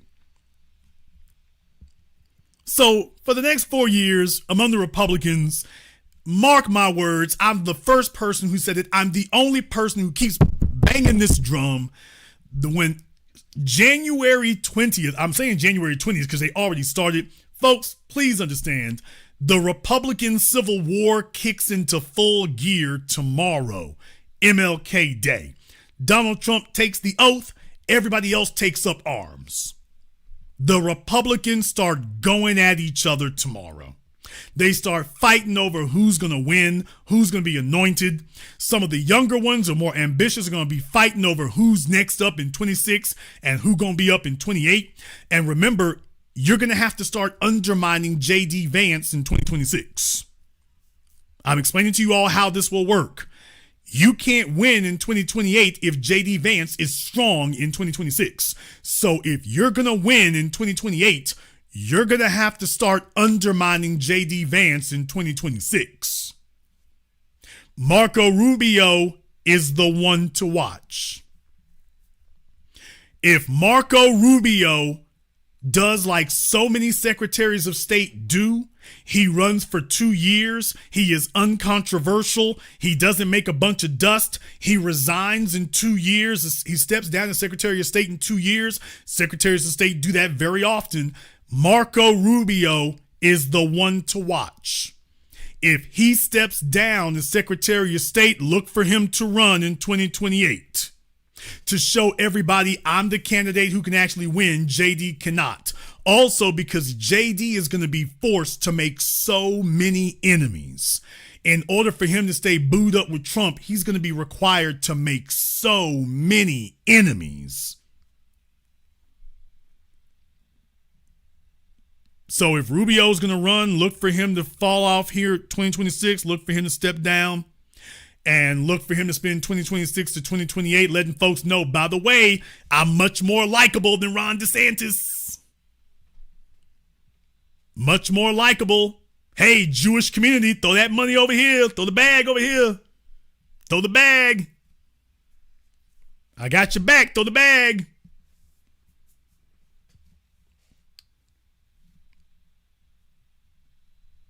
Because you figure if Trump's going to go even more hardcore right wing than he did in 2016, he's going to make a lot of enemies in the next 4 years. The best you can hope for is that the economy doesn't tank.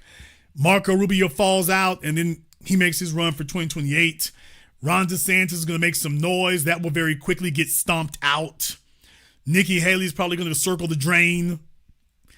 I can't really think of anybody else. Josh Hawley is out there. But if Josh doesn't get more support behind him, I don't see how that's going to work. But Josh Hawley is another one to look for. Josh Hawley, he's really done a good job. He's a really smart guy. He's got some really good positions. If he starts moving around funny, and by funny, I mean if he starts moving around to different states and talking to different media outlets and really raising his profile, it's going to be like, okay, he's making his move. He's making his move. If he starts doing that, he's making his move. But you're going to have to undermine J.D. Vance first, and there is a lane to do that. If Trump comes in with his heavy-handedness, he's going to split the party, which has pretty much already happened because half the party doesn't even like him to begin with. So if you can aggregate the half of the party that doesn't like Trump to begin with and then get enough of the MAGA people to support you after that, you can have a big enough coalition that you could undermine J.D. Vance and you can stay along without him. So look for that. Look, if I have to give you a bird's eye view of it this early, those are really the two people I'd be looking at first, unless somebody just comes out of left field. If they do, they haven't shown themselves yet. It won't be Tulsi Gabbard. Tulsi Gabbard, people don't trust her. And I mean politically. Republicans don't really trust her because you ain't always been Republican. Democrats don't like her at all, so that's going to be difficult. Byron Donalds is the useful idiot. That whole contingent down there in Florida, Trump has pretty much got them under his thumb. But Byron Donalds is the useful idiot. The only thing he can do is be the token Negro in Florida. He has no party. He has no power among Floridians, and he certainly has no power nationally. The only thing he can do is be Trump's whipping boy. I don't predict that Byron will run for governor because if he attempts to do it, he'll find out that among them right-wingers, he doesn't have support. Byron Donalds is not the one you need to look for in Florida. Suarez is the one you need to look for.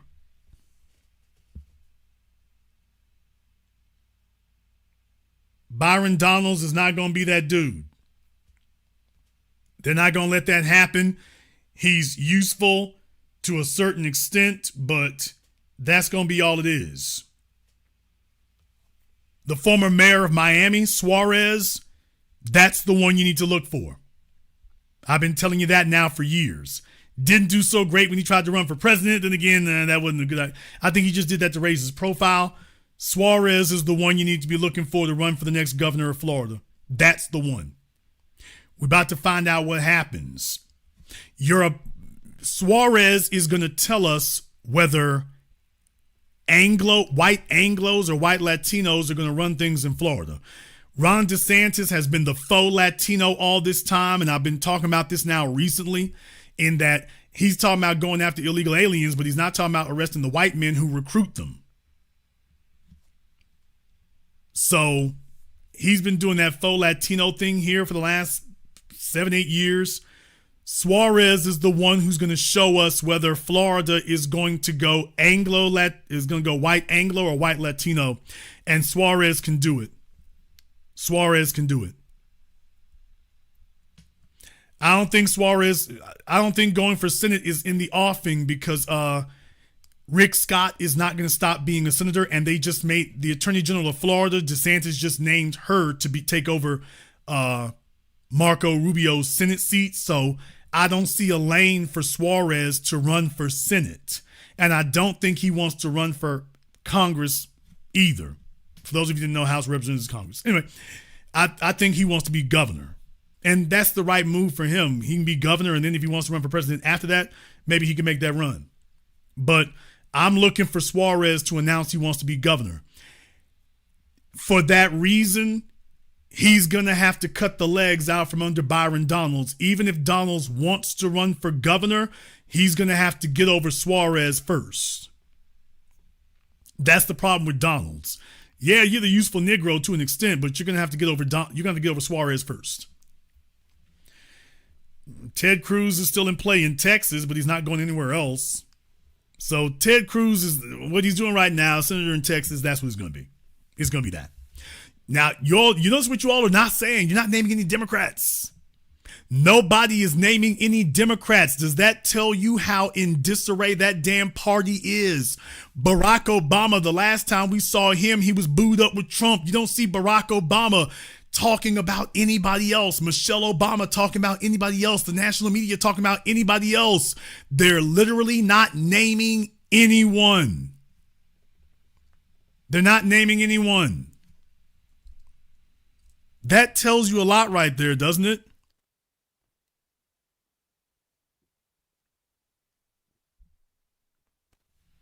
Folks, nobody is naming anybody in the Democrat Party. Nobody's looking for them. You can't tell us who's up next. Nobody wants to be identified. Nobody wants to be there. Now that's the real problem.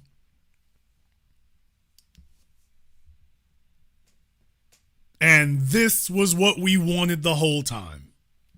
You can't take anything for granted. Alexandria Ocasio-Cortez has demonstrated that she doesn't have enough power to even overcome Nancy Pelosi, even with Pelosi no longer being Speaker of the House.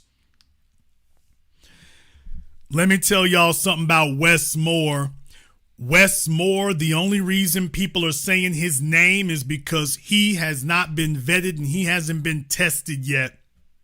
He hasn't been looked into. Nobody's kicked the tires. He hasn't had to deal with anything really politically volatile. The Francis Scott Key Bridge got knocked down. Wes Moore, you don't know him. So what I'm telling you is that, yeah, a lot of folks are talking about him, but only because you don't actually know anything about him and he hasn't actually been vetted. So if he's going to go the way, my prediction is Moore is going to go the way of Kamala Harris. He might be thinking in that direction, but he's probably going to go the way of Kamala Harris. He plays good in Maryland, but not very much further. I think they've had the last Negro they want to have in the White House. And for the foreseeable future, they just want it to be all white men. And Moore is a problem. So when he tries to step out on the national stage and he starts taking positions, the problem is Wes Moore hasn't taken any positions. When he tries to step out on the national stage and starts taking positions, that's when you're going to start seeing him get knocked down. Yeah, we saw this with Jeffries. We saw this with Cory Booker. You've seen it over and over again. Keep your eyes. And I'm about to, with Wes Moore. I'm like, just, okay. All I'm going to say about Wes Moore is I'm like, all right. I'm not going to say everything I'm thinking. I'm just going to say, okay, he better not have no skeletons in that closet. Wes better not have any skeletons in the closet, because if he does, they're going to come out disco dancing bones. That's what's going to happen to Wes. If there are any skeletons in that closet, the disco dancing bones going to come out juking. And the fact that Roland Martin is so big on Wes Moore, that lets me know right there, okay. The fact you so big on him. However, you might disagree. Therefore, we're going to go ahead and see about taking a few phone calls here, probably on Zoom. We'll go ahead and see about doing that. First, we're going to take a very brief non-commercial break. But before we do, I want to thank everyone, and I do mean everybody who's contributed to tonight's program on PayPal, Super Chat, Venmo. Shout out here to my man, Mr. Richburg, Michelle, Cameron, and my man, J-Ham. I told you all that I was the greatest of all time. I told you today I'm still the greatest of all time. We're going to take a very brief non-commercial break. When we come back, we'll be discussing this and more. This is the Black Channel. TheTeacher.com. You can get a copy of his award-winning book, Guidelines for the Successful Student. While you're there, grab one of his newest tunes along with fun and educational lyric videos. Never give up, don't worry, never give up, study. In order to 1 is 2, 2 times 2 is 4, 2 times 3 is 6. Now swap names, he, she, they, and we. Simplify the daddy divides as the following guide. Money multiplies and shares on what they buy. You can also acquire his tutoring services via varsitytutors.com or tutor.com. If you wish to speak to Steve Burgess directly, you can do so through Mr. B, theteacher.com. The Honey Badger and the Mongoose is a children's story for the family of how a honey badger and mongoose fight an evil alliance of venomous cobra, snakes, and hyenas that overhauls the balance of the savannah. The Big Five. The honey badger demands reparations. Will the Big Five give the honey badger reparations? Can the evil alliance of cobras and hyenas be stopped? The best new price for the hard and soft cover is at www.thehoneyBadgerandthemongoose.com. You can also find this book at Amazon, Audible, and Kindle.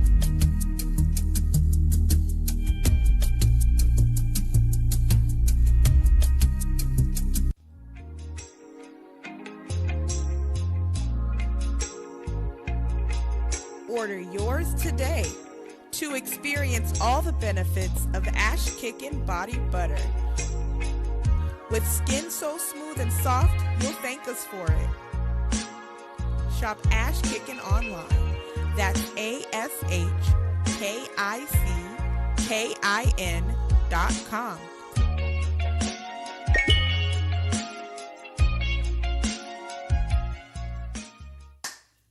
Hi, this is Brenda Starr, creator of Poetry with a Purpose and author of the book Pressed But Not Crushed. Pressed But Not Crushed is an anthology of political poems that address current and historical issues in American descendants of slave population and African American population. The book describes slaveries and its residuals, Jim Crow segregation, social depredation, and other relevant issues to American descendants of slaves and African Americans, including the current political climate that does not address our issues. This is the Black Channel. I am your host, your brother, your humble servant, the Black Authority. Very glad to be with you all here this evening. We're talking about what's next. Trump's second inauguration is tomorrow. The Democrats are in chaos. Trump is getting ready to take the reins, and I figure it's going to get more chaotic over there on his side. The next 4 years are going to be nothing if not exciting, which reminds you of the old Chinese curse, may you live in interesting times. Oh, things will be interesting. And by the way, one more thing, you know what else this will create? You know what else is this going to set off? Mark my words on this. Well, I think this is going to set off a vicious cycle here. Yes, sir, because now you're going to have government officials going around and whatnot, trying to keep themselves from getting indicted. And it's going to start a circular, vicious cycle. The Democrats went after Trump. Trump's going to go after the Democrats. The Democrats are going to be trying to get back in office so they can go back at Trump. Oh, boy. If we don't vote for you, it could be an indictment in your future. Boy, if you don't throw black folks something we supposed to get over here, there could be an indictment in your future. Wouldn't that be unfortunate? Very, very easily could be. Let's go ahead and see if we can go ahead and jump over here on Zoom. I got Brandon over here on Zoom. Brandon, what's on your mind? Okay, Brandon's trying to figure out. Sir. Can you hear me, sir? I took it off the mute. Can you hear me?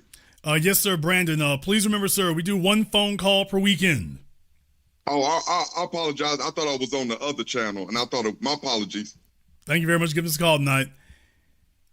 Please remember one phone call per weekend. But you have a vicious cycle that I think will be jumping off here as well. That's the other part of it here is that, by the way, if we don't vote for you, next thing you know, your friends over there are like, here, hold this indictment. Hold this subpoena. What happens when folks start breaking down among party lines? What happens then? They start looking for allies. They start looking for other folk to help them out. They start looking for other folk they can make a deal with. And that's a very important thing to keep in mind as well. You know, Steve Bannon's already been to prison. He's not interested in going back. He's talking real nice to black folk now, ain't he? Isn't that amazing? Yeah, just one little brief prison stint. And Steve Bannon is talking to black folk real nice.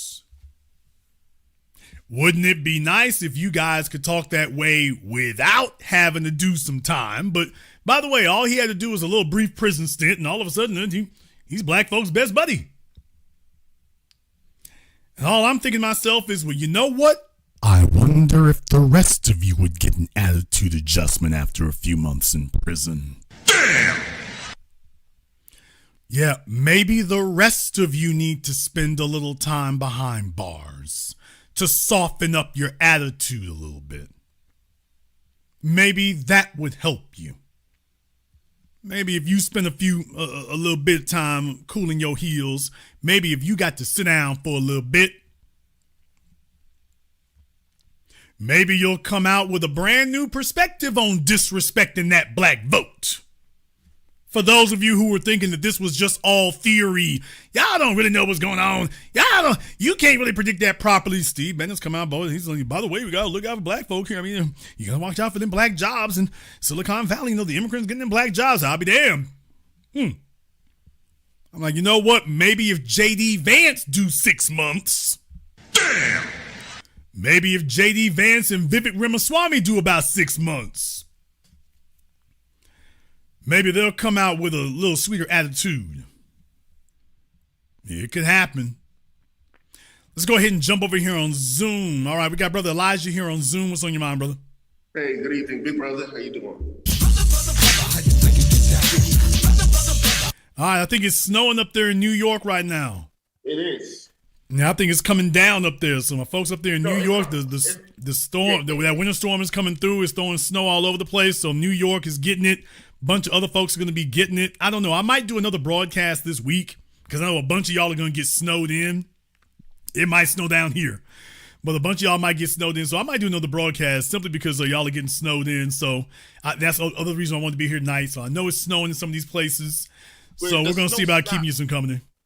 Yeah, the snow stopped, big brother. So this is the image right here. Armageddon. So, yeah. Good grief. It ain't as bad as upstate, though. Yeah, like I said, it's going to be coming down in a bunch of other places. So y'all be safe out there. I know up there y'all are used to it, whatnot. You're going to have folks still trying to creep by at 2 miles an hour, but stay off the roads if you can. What's on your mind? Brother, I meant what I said. Thank you for tonight's broadcast and last night's broadcast. I meant what I said. When I voted for Trump on election day, I didn't vote for him. It was a vote against Kamala Harris because even Tariq Nasheed echoed my own sentiments. And another brother, Phil Scott, echoed my sentiments that... Try holding your phone a little bit closer, Elijah. You're sounding distant. Please forgive me. You hear me now? You hear me better? Okay, we'll see if that helps. Go ahead.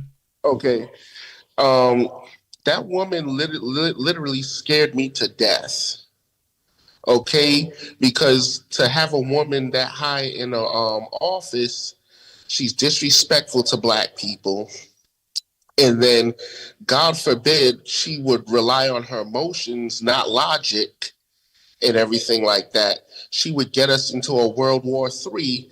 And then now when Mr. Trump takes office, all of a sudden there's a ceasefire deal. And you know that where that's going to spread, Ukraine and Russia may stop what they're doing over there for the time being and everything like that. So things are slightly getting back to a sense of normalcy a little bit. All right. My issue with Kamala Harris was that when you have somebody who is put up in front of us so blatantly. Yes, sir. Is claiming specifically our experience. She was not claiming the Vivek Ramaswamy immigrant experience. She did that in California. When she wanted to run for president, all of a sudden she black. All of a sudden it's Dr. King. All of a sudden it's freedom. All of a sudden it's that. Yes, sir. If you're going to say those words, you got to stand 10 toes down. You can't be shaky. You can't be black when convenient. That was the reason why that had to be stomped out right where it was. That had to get stomped out right there. You can't do that. You cannot be allowed to be the representative of the defiant movement that we have been pushing since we escaped chattel slavery. You cannot be that representative of that identity. I don't give a damn what the other side is. You can't do this. We cannot let that pass because that would have reflected on us horrifically for decades. That at that point, it's a damn free-for-all. Putting your foot down with her sent a message to everybody. And please understand, the message got through loud and clear.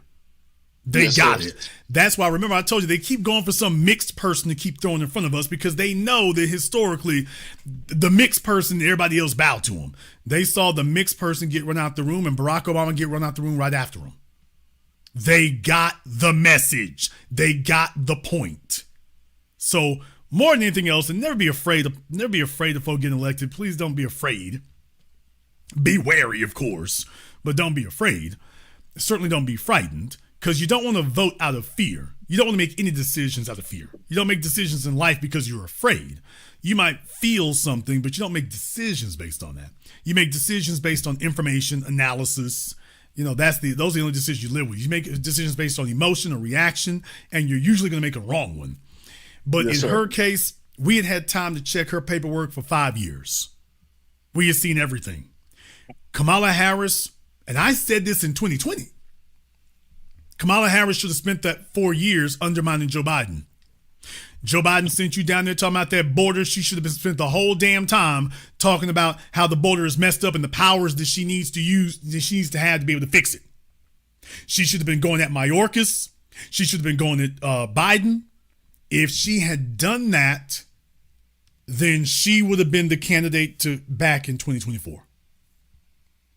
But by her getting quiet, by her getting meek, because she didn't have black support, and I said that before, we understand as foundational people, we understand that if somebody challenges your black credentials, you don't back down from that.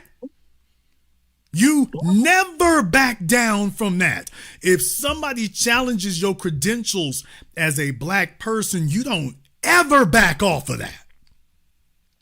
I don't give a damn if you got to break down fist fighting. You don't ever let somebody get away with something like that. That will stick to you. If you let them do that, that sticks to you permanently.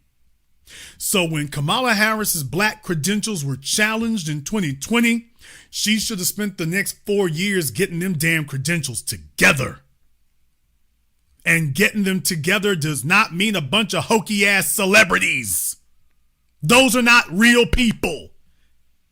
They're not real black people, and they're not even real people. She should have spent that 4 years speaking to the damn streets and getting on code and doing some daring things. Instead, she sat there and got real damn quiet and was hoping that, well, let me wait for my damn turn. And her paperwork didn't get any better. And you and I understood that was an affront that you cannot let go unanswered. You can't let somebody say, look at this heifer wearing these Chuck Taylors and she don't know nothing about Phife Dawg or Tupac. You can't let that go. Not when it ran you out of a damn presidential election. You can't let that go because you think you're going to come back in 2024 or 2028 and everybody forgot. She was supposed to spend these last 4 years getting her credentials together, reestablishing herself, especially if she knew that Joe Biden was in cognitive decline. Baby, you got nothing to lose by going at him.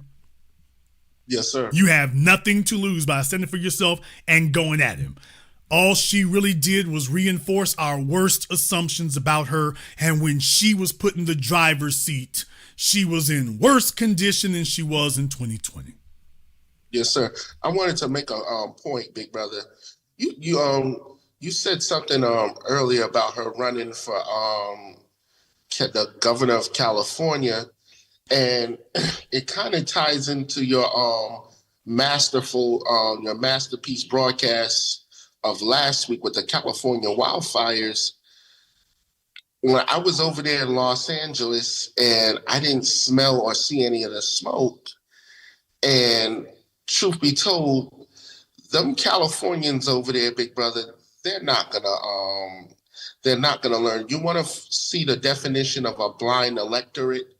That's it, and that's why I think if she runs for governor in 2026, she has a huge chance of winning.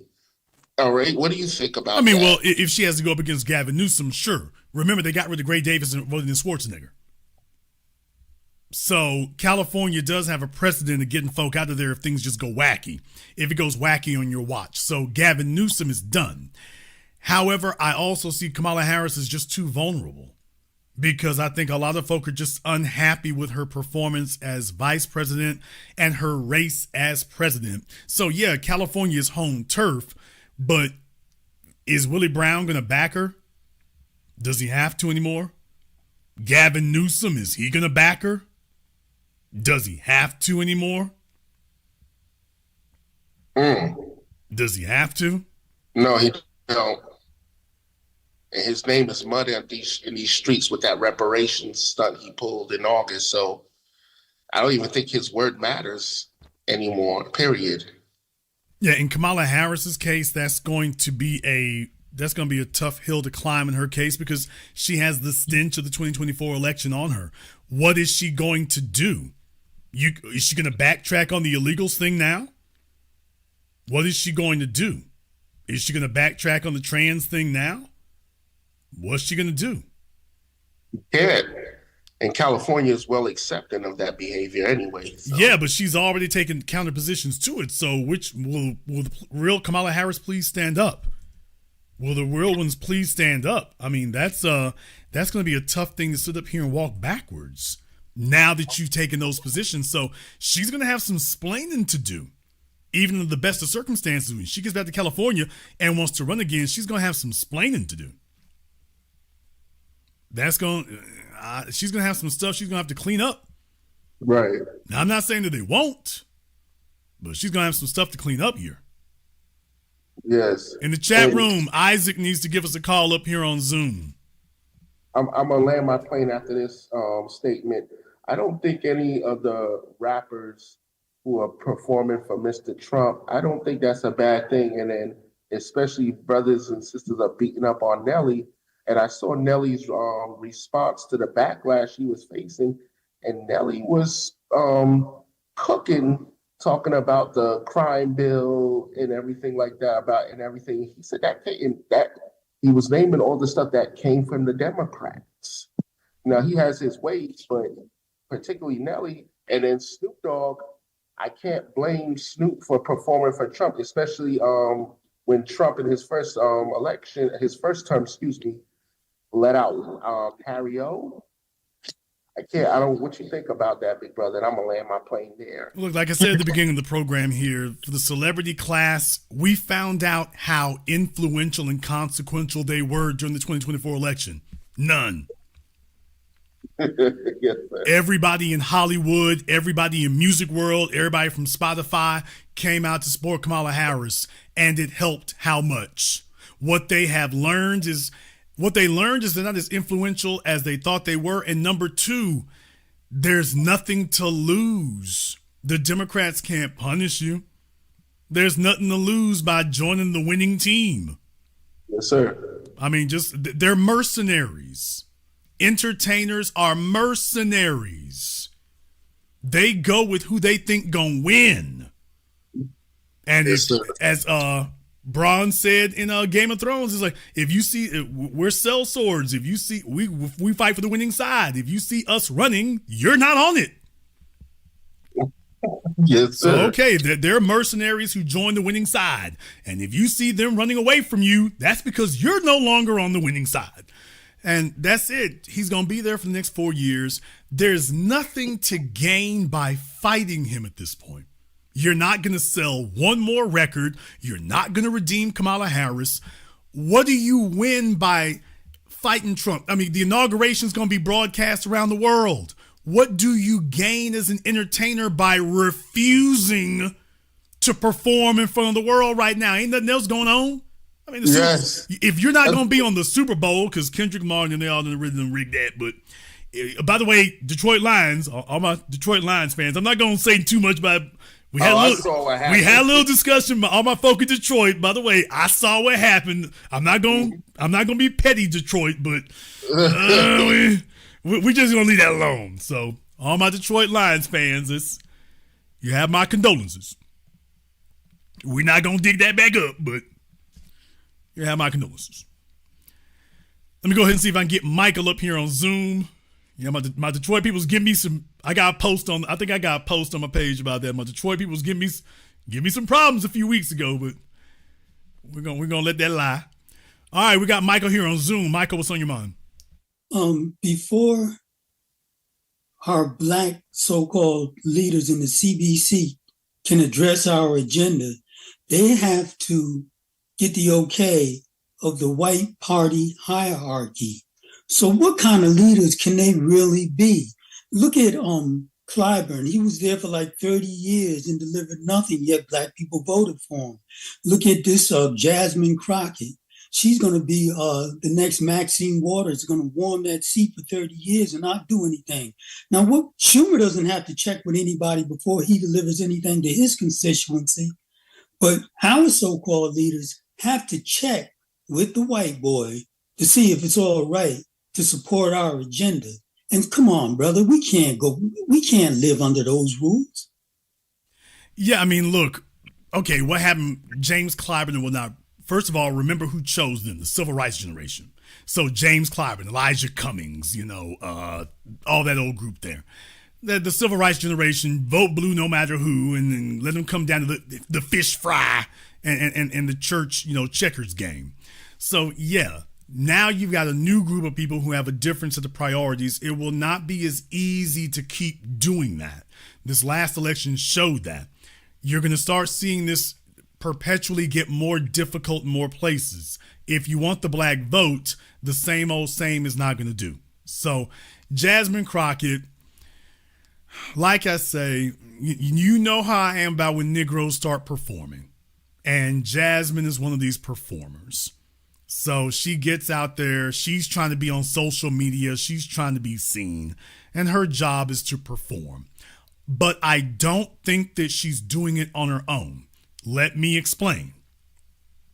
Right now, with the confirmation hearings for Trump's nominees for the different cabinet positions, it's all over the news that Chuck Schumer told them to give those folks there a hard time. That was what Chuck Schumer told them. He told them, to give them a hard time up there. I want y'all to go ahead and grill them.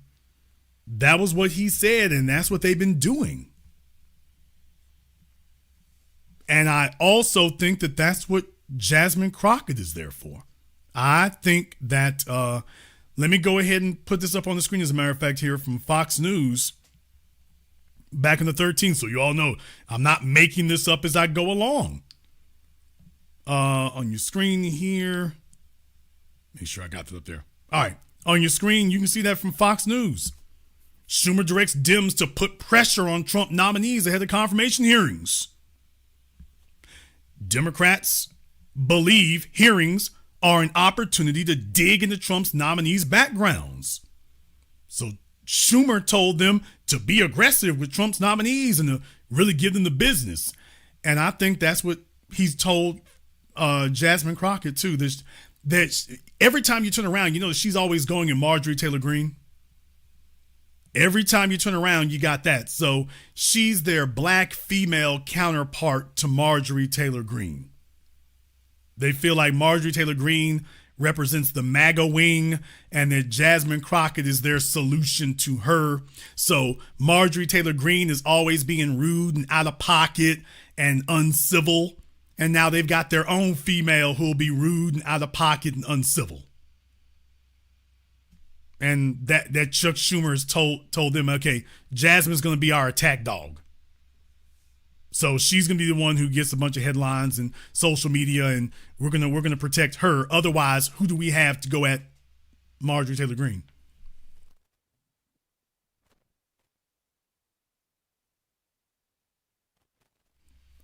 Does that make sense to you? About our reparations, Jason. Now, we know we're dealing with white supremacists and it's a narcissistic culture. What if they just turn around and say, we're not giving you black people zip, because you don't have any power to take it from us. You say it's a blood debt, and you can't take it from, you can't extract blood. What if they just say, we're not giving you anything? They said the same thing about releasing us from chattel slavery. They said the same thing about Reconstruction. They said the same thing about lynching. They said the same thing about segregation now, segregation tomorrow, segregation forever. They said the same thing about the voting rights bill. They said the same thing about civil rights. Shall I go on? So, I mean, we can't make them pay. Okay, sir. They said that my response is the same. They said the exact same thing about all those things I just mentioned. They said they always say that. They've been saying the same thing for a century and a half. Well, they said something about lynching. What I've been seeing, certain black people are saying are still being lynched, according to what I've been reading in news reports. So, okay, well, certainly, black folk are being killed. That's for certain. What they're not doing is going down there and running up in nobody's house and taking them down there to a tree or a lamppost. They're not kicking in any jailhouse doors. You have not seen another Black Wall Street. You have not seen that. So there's all kinds of things that I could name that they said they were. That is absolutely never going to happen. We're not. That's why I said segregation now, segregation tomorrow, segregation forever. Yeah, they said Strom Thurmond said that. They said that too. How'd that work out? So if they did do that, what could we do to stop it other than protest? Brother, you can't name a single thing that they said that they were never going to do that we didn't eventually get them to bend the knee on. Yeah. Well, name one thing that they said they were never going to do that we did not eventually get them to bend the knee on. I'm saying that if you don't have any power, it's going to be hard to make anybody do anything. And yet we've been getting them to do it still. Yeah, okay. So this will just be the next thing. All right. Thank you very much for giving us a call tonight. History is replete with a long list of stuff that they claim was never going to happen. We never going to do. Not going to happen. And then, yeah, it happened. So please remember that. There is literally nothing we have today that they did not originally say, we're never going to do that. That's never going to happen. That's a non-starter. We can't even discuss it. Even your so-called Democrat friends, we can't even discuss that right now. They're just not going to happen. The climate ain't going to work. There just isn't the political will. You can't name a single thing that we have today that we did not eventually get. Let's go ahead and see if we can get Isaac up here on Zoom. Okay, Isaac, I'm waiting for you to turn. Go ahead and speak, Isaac. Isaac, I don't know. You can't be heard just yet. You're waiting for your audio to connect. Give yourself a moment. Check your audio, sir. I can see you, but check your audio.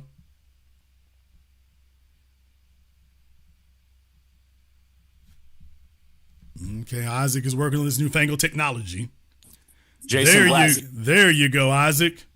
What's up, brother? All right, brother. Why do you look like Vanilla Spice? Turn off your speakers. OMG.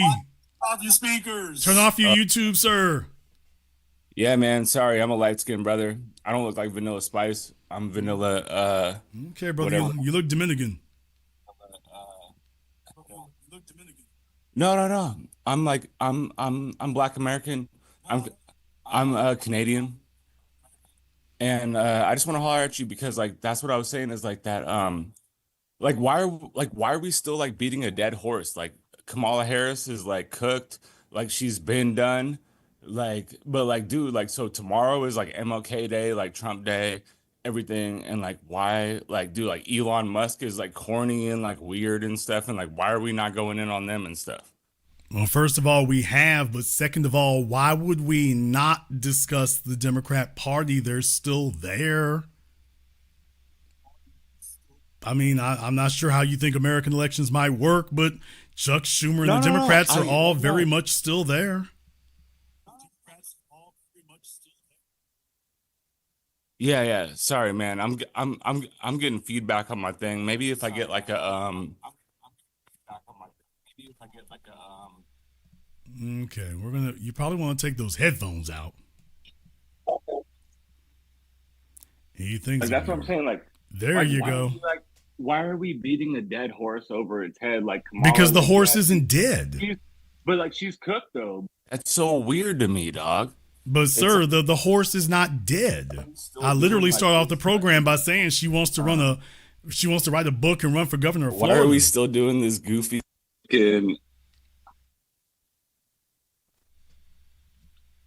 Okay, sir. Well, the reason is because the horse is not dead. The horse is not dead. The horse is not cooked. It's still very much ongoing. It's still very much alive. So I'm not sure why you would think that or what makes you think that's the case. But Trump is going into office. Yeah, but that's not the only thing happening. It just seems like that a lot of black manosphere types are like caping for Trump, dude, and it's weird to me, because like that's like a weird dude. You feel me? What is a black manosphere?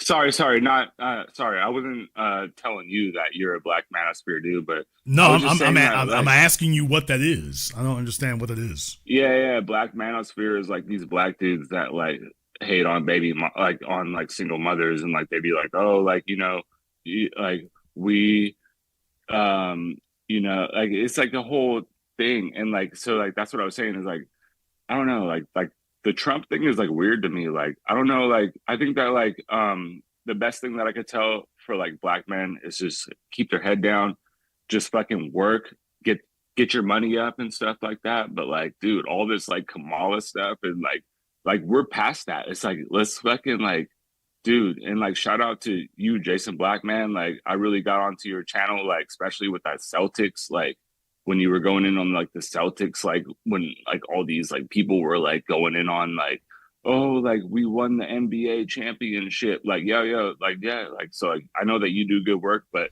I just think that like what part of Canada are you from? Well, I'm actually like I was born in the Bay Area. I was born in San Francisco, but I live in Vancouver right now. Okay, straight up Interstate 5. Okay. Yeah, I-5, straight up. Okay. And now you say you were born in San Francisco, but you all moved correct. to Canada. How'd you end up doing that? Military or something? I'm FBA. Like I'm FBA, but well, I'm curious. How did you end up in Canada though? Like, are y'all military or something? No, I went to art school out here and stuff, and I just like landed a job. So I just been like working out here, and like I found like a cool like little apartment, and like see that's the thing too is that like I just feel like that. I don't know. Like, I just think that like we're just like looking at the wrong things as like the how did you get an apartment in Canada? I don't know. I put a damage deposit down and like I just rented it. Okay, about how much is that? $1,200 a month. Yeah, because Canada's prices right now for housing apartments and everything is out of this damn world right now. I know. Yeah. So like I have like a like. I had a situation where like you get help from your parents. No. It's not even help from my parents. It's just like I just bought into the game. Like I bought into this Canadian shit like back in like 2012. So like it's like a what's that called? Like a rent. It's like one of those things where it's like rent controlled. So yeah, if I was to go out on the market right now, I'd probably like I'll be priced out, but. Like right now where I'm at, but like because Toronto, Vancouver, it's kind of vicious right now. And I'm in Toronto, brother, and like that's what I'm saying. Is like that's what I'm saying. Okay, it's like, dude, like you're in Toronto now. Sorry, I'm in Vancouver. But I thought you said Vancouver. I'm about to say okay. Yeah, correct. So I'm in Vancouver, but like what I was just trying to say is like I'm not trying to hold up your time and stuff, but I'm just saying that like yo, Trump's coming in tomorrow. MLK Day is tomorrow. Like we just need to be on our shit, and like everyone like individually like needs to like really like look at themselves, introspect. And, where in like, San Francisco are your people from? Well, like we're from like the East Bay, like Oakland, San Francisco. Like I had family out there from the 60s and stuff like that. And you look mixed. Yeah. I'm half white. I'm half black. Yeah, I know. Okay. Well, my dad's side of the family is like from like, Montgomery, Alabama. Like we're like some real like FBA people down there. But then like my mom is like white. She's from up here in Canada. That's why I'm in Canada because like I have Canadian citizenship. Well, you all Kamala Harris supporters? No. I voted for Cornel West, brother. Like straight up, like no, I didn't vote for Kamala Harris or nothing, man. But I'm just saying. I'm curious why. Why did I vote for Cornel West? Yes, because the rent's too goddamn high, man. Like, dude, like that's like a real brother that like could like spit some real stuff and everything like that, man. And like, dude, like, why would I vote for like that goofy Indian chick or whatever? But like, that's what I'm saying. It's like, Now, are you a Canadian citizen? Yeah, I'm a dual citizen, so I have both. Okay. But yeah, sorry to call up and like well, no, I mean, I asked you to call in. My whole thing was I was just trying to figure out here. But look, the reason why we're discussing the Democrats is because for the same reason that the Democrats have been in office and we've been talking about Trump also.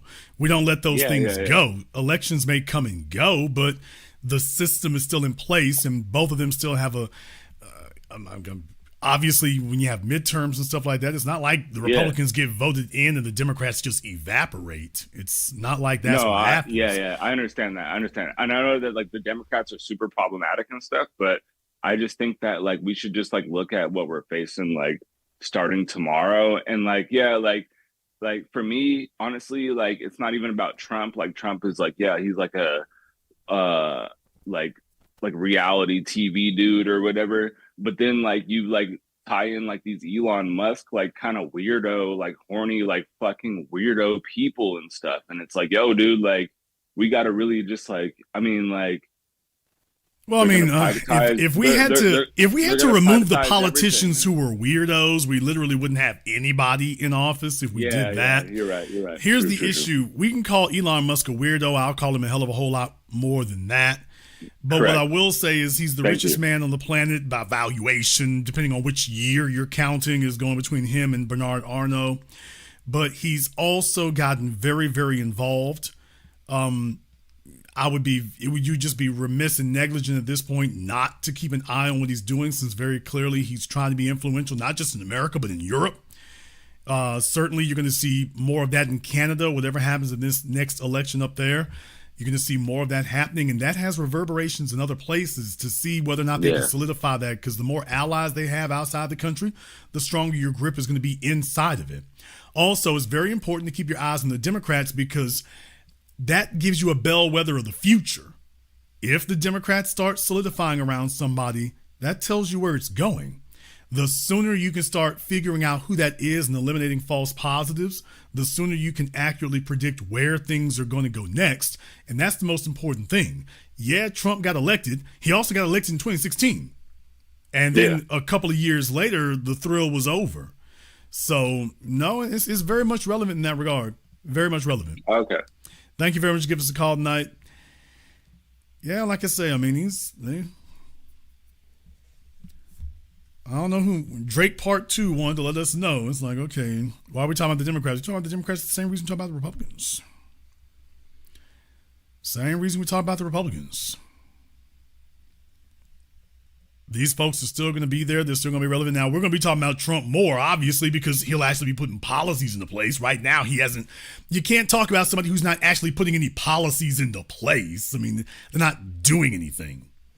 I'm a firm believer in focusing on who it is that, they got policies going into place. After tomorrow, Trump's policies will actually be into place.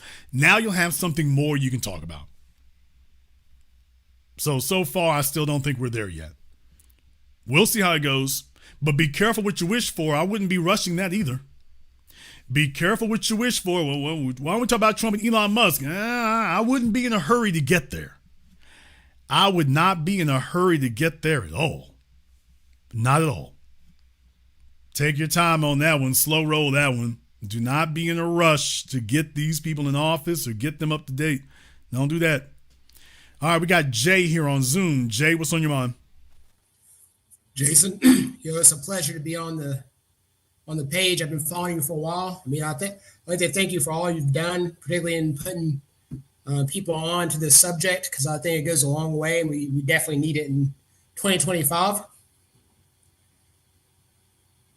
What I'd like to talk to you about today, though, is with all the things that are going on at Capitol Hill, like one of the things I guess it's been on my mind recently is the fact that, okay, I think the veil, I think one of your last programs, you kind of went through how the veil has been lifted on how corporate interests, I mean, they've always been in the White House and politics, but I really think that now it's more transparent, it's more out in the open. Like a lot of these guys that have won in power because they have the most money in America, they're starting to take it. And so I really think for like the Republican base, really what I think is going to happen is that they don't want another Luigi situation to happen. So the best way that they can avoid that is that they kind of sow as much, disarray, I guess, at the lower levels. And what I mean, just like they have in the past upon racial and religious lines, you already see Christian nationalists kind of going towards that way of the past during like the Southern strategy, when you had all that going on during the civil rights era. Who are the Christian nationalists you're referring to?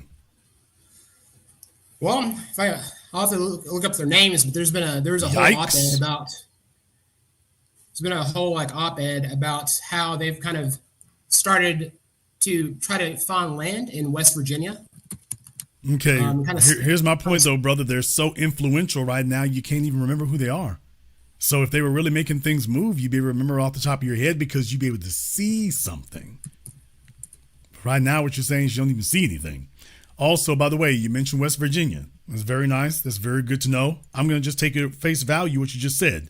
By the way, where do you live? I currently live near the DMV area.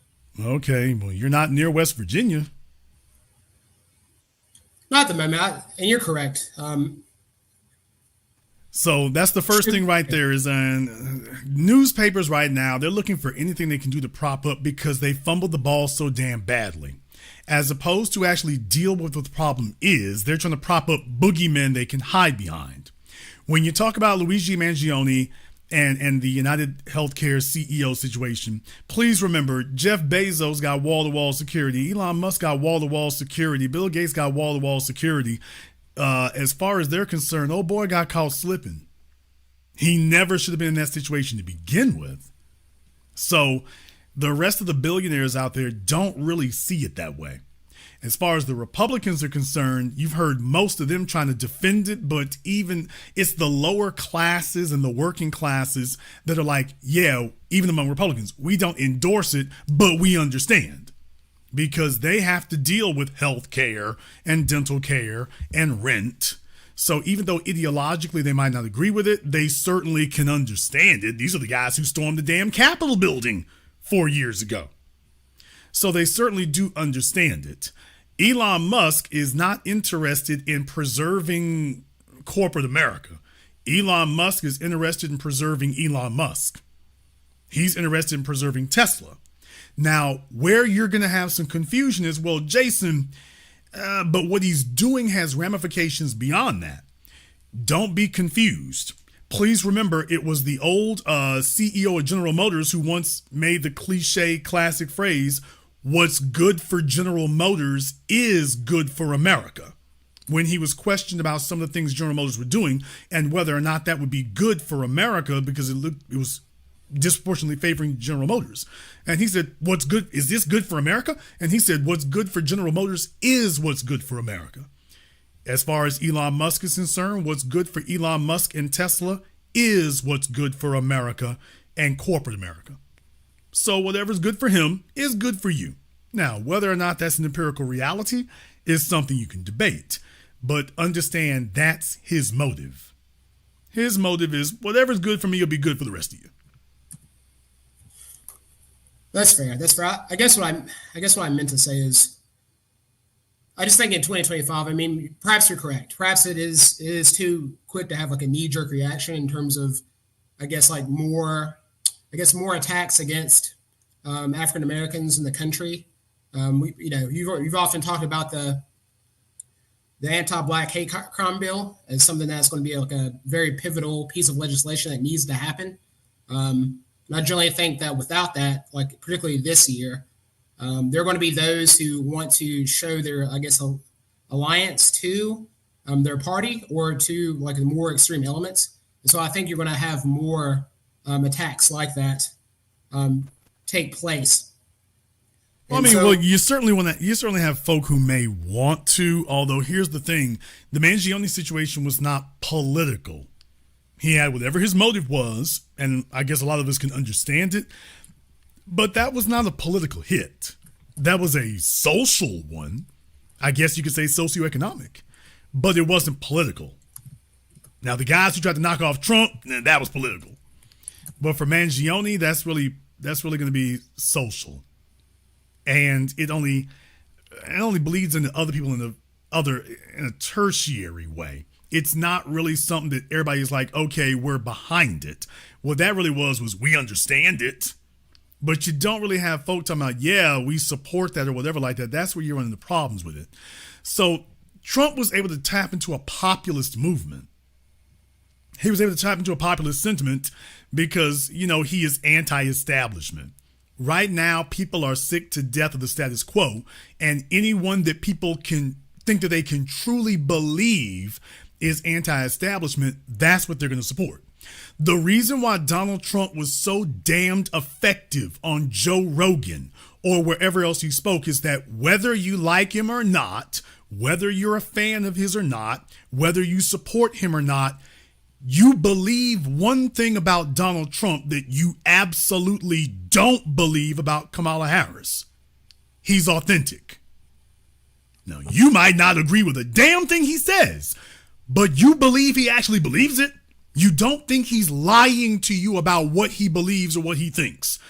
You were not anywhere near so certain about Kamala Harris. You felt she was completely disingenuous, and she would say anything anywhere. And by the way, AOC's voters told her the same thing. They told her that we voted for you and for Trump. She's like, why? You know I'm against Trump. And she said, my constituents told me, I think that both of you are sincere. I think you really do believe what you say, and you're really going to stand by that and do it. And I think he really does believe what he says, and he's actually going to stand by and do it. That's where the people are today. They want authenticity, which, by the way, is the worst thing in the world for a politician to hear, is that the people want authenticity. They don't want that. They want you to take somebody dancing the Dougie and singing Al Green and being a performer. They don't want to hear you saying you want authenticity. They don't want that. Because being fake can be fabricated. Brother, being authentic, when we start grilling you, we're going to see if you're authentic. We start asking you, okay, you say you're part of the culture. Who you listen to? What block you from? I listen to Tupac and Fight Dog. Oh, when you listen to Tupac? 89? Back in 85? Really? That right there, brother, that's it. You losers. The civil rights generation did not insist on authenticity. The civil rights generation insisted on attention and acknowledgement. Even if your acknowledgement was fake, they were willing to accept it. We are not willing to accept fake acknowledgement. We want authenticity. And they don't know what to do with that. So that's why you're seeing a difference there. That's why Trump has been effective. And that's why things like the Mangione situation, certainly it's a warning sign to people that, you know, you need to be concerned when you got folks out there who are looking to, they're done talking. That's a wake-up call to the power brokers and upper class that, by the way, when the proletariat is done talking and they're like, yeah, we're going to try something else since talking ain't working, that is a wake-up call that maybe you need to address some of them issues before they start coming up with their own solutions and be like, you know what? I feel like United Healthcare has targeted me, so why don't I target United Healthcare? And I'll get free healthcare in prison. How about that? And it's like, oh, he for real. Oh, he's authentic too. So there's where the real warning sign is in that regard. As far as politics is concerned, Elon and the rest of them, they're looking out for their interests. Elon Musk wants to remain the richest man in the world, but remember, richest man in the world for him is by net worth. It is not actually cash in the bank. This whole situation with China is Elon's biggest worry. China has propped up the electric car industry and forced Elon to come up off of most of his technology in order to, quote, collaborate with them. And now that they're done having their, threesome with him, they're ready to kick him out the bed and let BYD and NIO take over, which is currently what's happening. Elon wants to keep the United States government from allowing BYD cars to be sold in America because this is the only market that's actually protected from China. South America is already falling and Europe is already falling. So Elon Musk's monopoly in the electric car industry is already evaporating. He's trying to protect it. And it's worth spending $100 billion to protect it. Because if he doesn't spend this $100 billion to protect it, he's going to end up with zero. 1,000%. 1,000%. So I don't know if I have enough time, but I wanted to ask you and your opinion about something that, I know it's kind of maybe a little bit extreme, but as you can see, like a lot of these guys I've always wondered about the whole militia side of the house, right? Because like anytime something needs to be done, Like you always have these militias kind of on standby, particularly when it comes to, that the Republican side. And so I don't know if you remember, it hasn't been that, well, it's been recent. If you remember during the COVID pandemic and the Ahmaud Arbery situation, you had a group called the NFAC. Do you remember them? What's your question, sir? Do you think in the future that will have to be something that has to occur more often, and that you have kind of like a counter to some of the militia groups that exist right now? Where were these militia groups that you're referring to when we were out in the streets after George Floyd was murdered? Where were they? I'm talking about the white ones. Where were the white supremacist militia groups when we were out in the streets all over America? And if they wanted to get the smoke, they were within 2 hours drive of getting it anywhere in America. Where were they? Yeah, but you do bring up a good point. I've been bringing that point up now for 5 years. I've been telling everybody for a couple of decades. They talk a big game because that sounds cute online. They always talk the big game about the race war. I said, man, if the race war ever popped off, believe me, they're going to be the first bastards running and hiding. And nobody believed it because they were always so vocal after Charlottesville. And I told folk, the only reason they talking like that is because we ain't never got at them. But if it ever actually came down to it, they're going to break out and run. If we ever actually said, you know what? Yeah, today's the day. We want all the smoke. Today, brother, when George Floyd happened, that put the whole world on notice. They big talking online. That's all it ever is to rah-rah the troops. If we ever just stop and come outside and say, oh, today? Oh, we can get it. We can get it going right now. Next thing you know, it got deadly quiet. And they all went over there with Ben Shapiro talking about they're all woke and DEI hires. And that's all it was. So they've done a very good job of trolling and talking a bunch of smack on the internet. When they walked out there on that damn street, they had 2 straight years to get it anywhere. You didn't see all them folks talking about that lie they made up in Los Angeles about Koreans on store fronts and on top rooftops and whatnot. All those lies and fairy tales. If they wanted to do that, they could have did it in downtown Atlanta when folks was busting up the CNN Center. They could have did it all over downtown Atlanta. Where were they at? The capital of the state of Georgia. Where were they at? Los Angeles. Where were they at?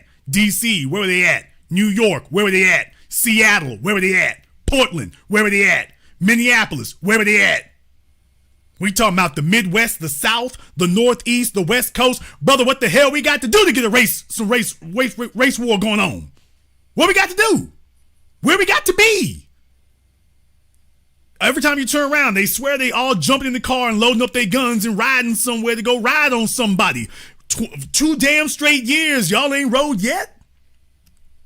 I'm feeling like Drake. We done waited 2 years, nigga. Where y'all at? We out here in the streets. You're watching us on the news. St. Louis, you're watching us on the damn news. If you wanted it, why didn't you come get it?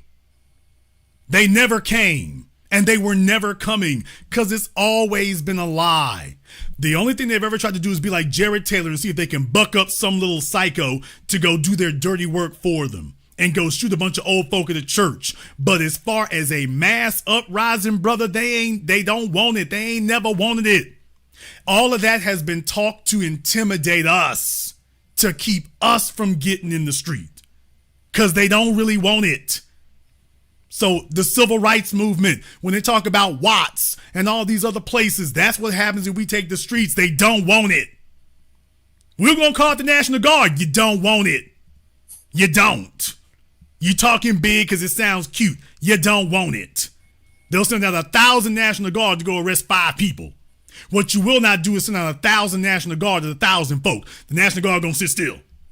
You don't actually want it. This is to intimidate you. This is to talk you down. This is to keep you from coming out in the first place. Brother, I covered those things. I was there in person. I was there in Newnan, Georgia, right after Charlottesville. I was there for Unite the Right 2. I was there in person. I sat there and watched it. I remember the first time they was big and buck. By the time you get to Newnan, Georgia, brother, they needed literally, it was damn near a 1-to-1 ratio of police to protesters when we got there. I'm standing there being it.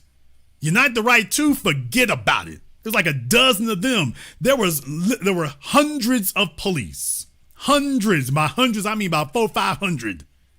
And I meant that number, 400 or 500. I was there. I got it on video. If anybody wanted it, it was available. It's been available. This has all been about fooling y'all into thinking that at any moment they gonna jump off.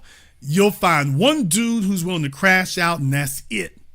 That is it. The rest of them gonna sit on the internet and hope they can talk him up, because they're not gonna go do it. Ben Shapiro will try to buck up other little white supremacists to crash out. Ben Shapiro is worried about his wife and his kids. Fair. He don't want no smoke nowhere, anywhere. He wants to sit on the college campus and troll college kids. He does not want to walk out that damn door and get the race war popping. He doesn't. Not at all. And the time that they had the chance to do it, all they'll do is the BLM riots. Okay, Ben, by the way, where were you when the BLM riots were happening, by the way?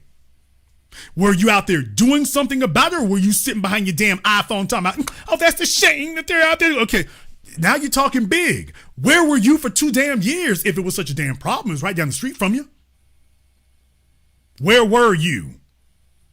Okay, so this must be to intimidate Jay. It got to be. To make him think you're going to do something you're never going to do. So that you are in a constant state of fear and intimidation. Constantly.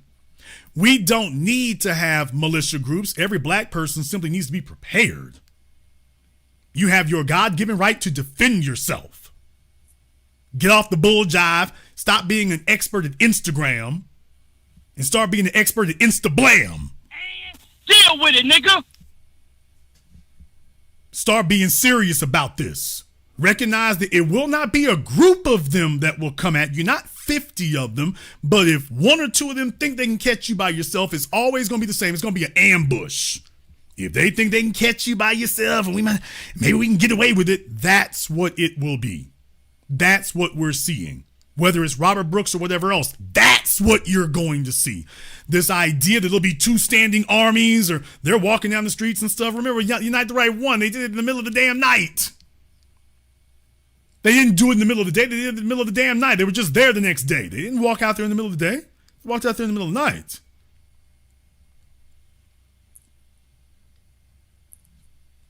Yes, sir. Thank you. Please recognize what propaganda looks like. Thank you very much for giving us a call. Please recognize what the propaganda looks like. Please recognize when they're trying to intimidate you. I have to keep reminding y'all, this is just simple logic. Hey, by the way, when we was in the streets after George Floyd, all around America, anybody can get it on the spot. Didn't nobody come to get it. If folks wanted to start busting caps or anything else, they could have got it anywhere. And you didn't see one time that they jumped up to come get it. Nowhere. Not in Florida. Not in Texas. Oh, don't let me go ahead and just name it for you. They didn't come out nowhere. They was in Florida talking about passing bills. We're going to pass a bill here. You know, if you're out there in the streets, it's legal to run over protesters. By the way, how many got run over? Damn! By the way, one more thing. How many times did that actually happen? They did the same thing they always damn well do. They got together on Twitter. They got together on CNN. They whined and pitched and moaned. They talked about we're going to pass a bill. Okay, they went ahead and passed those things into law. By the way, how many times did that actually happen? All these intimidation tactics meant to prevent you from standing up in the first place. Please understand that's what the point of all this big talk and shucking and jiving is for, is to stop you from actually standing up in the first place. In other words, in the words of Sun Tzu, to win the war before it even begins, to prevent you from even taking a stand before it even begins.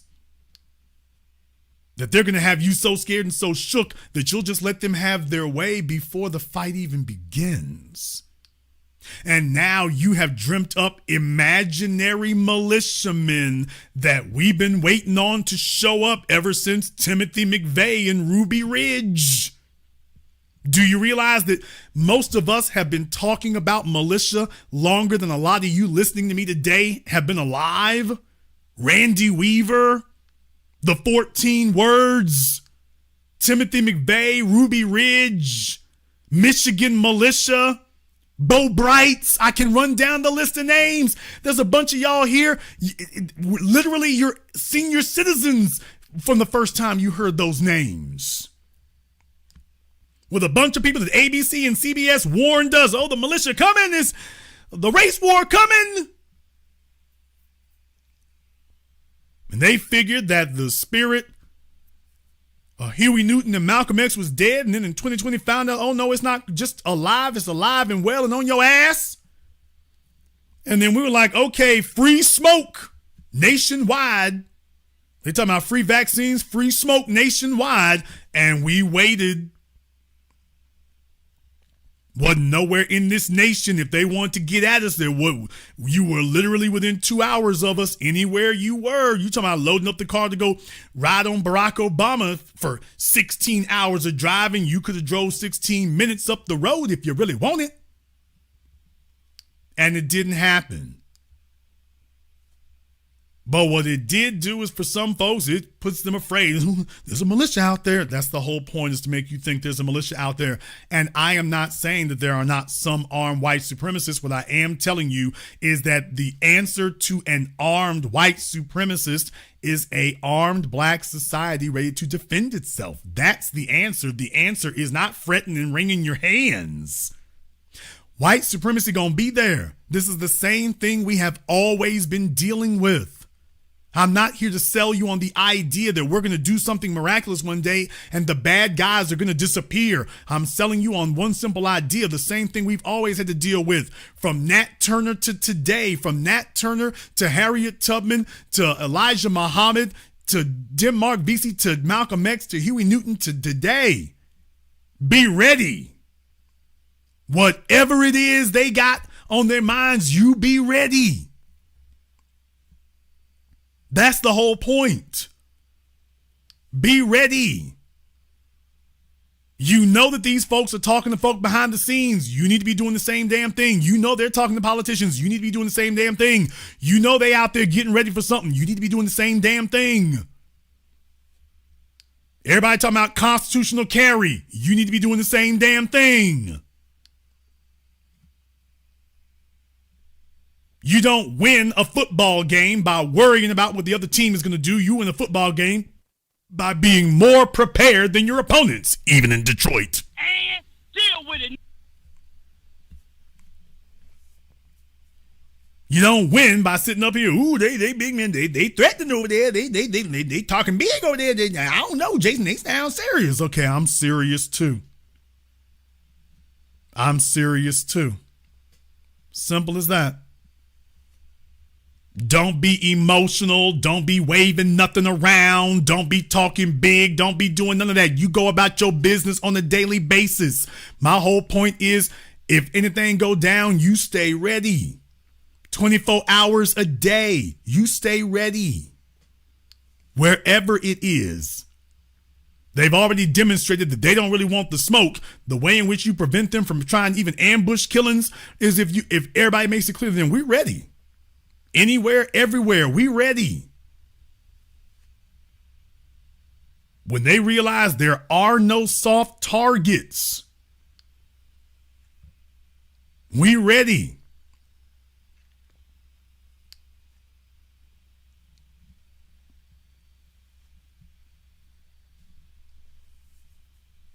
These other folks are trying to make you think they have an organized militia. My whole point is, you don't have to have a militia. You just got to be organized.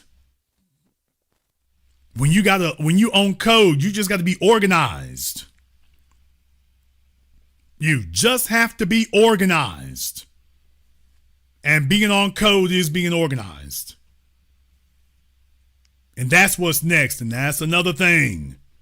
These black politicians out here and whatnot, we're going to have to make it very clear to them that Kamala Harris sat up there talking about she owns a gun, and if you come in her house, she going to shoot you. Okay, then we don't want to hear no more you bootlicking jackasses telling the rest of us we need to disarm. Kamala Harris saying that to make white folk feel more comfortable. You need to be saying that to make us feel more comfortable.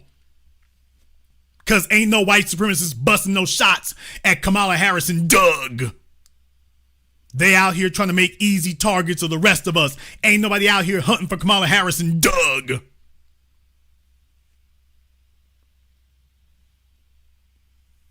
We got to take care of ourselves. Kamala Harris has Secret Service security. We got to be our own Secret Service security. Don't bring me no damn politician telling the rest of us that we have to disarm. Meanwhile, white supremacist society is armed to the damn teeth and telling you and me to get disarmed.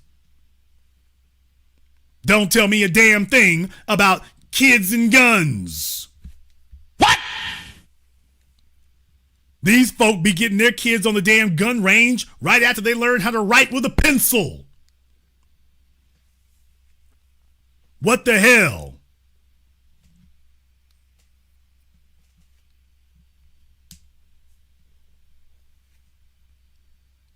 You see, let me explain a little something to you right here. Let me say something right here to everybody listening to me in the sound of my voice. And I know I have some of you in here who got children, some of you who live in New York State and you got children. California and you got children. Illinois and you got children. Please understand something here. We need to have a rite of passage with our children. We learned that with the deacons of defense, and there have been so many other people here that we need to have a culture of resistance and a culture of defense. These other folk make that it's no problem for them. We need to make sure that that is something that is not forbidden or taboo for our children. You get your sons, you get your daughters, and it should be a rite of passage that they have been to a gun range. And I'm talking about learning how to use a handgun, learning how to use a shotgun, and learning how to use an automatic. I said it.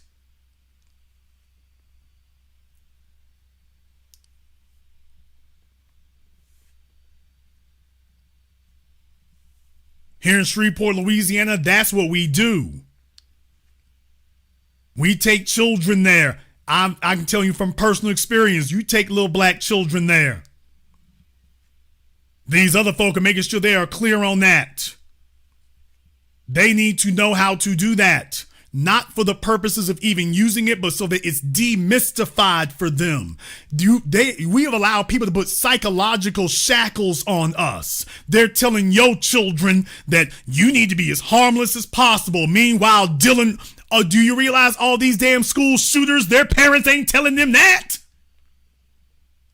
Every time you turn around, there's a school shooting. It's not one of our kids. Everybody else is telling their children, shoot the damn place up. And God, you telling your kids, guns is bad now. You're not a good person with that. Guns bad. So the only people armed are the damn school shooters and their friends. And got you psychologically hobbled and handicapped, telling you ain't a good person now.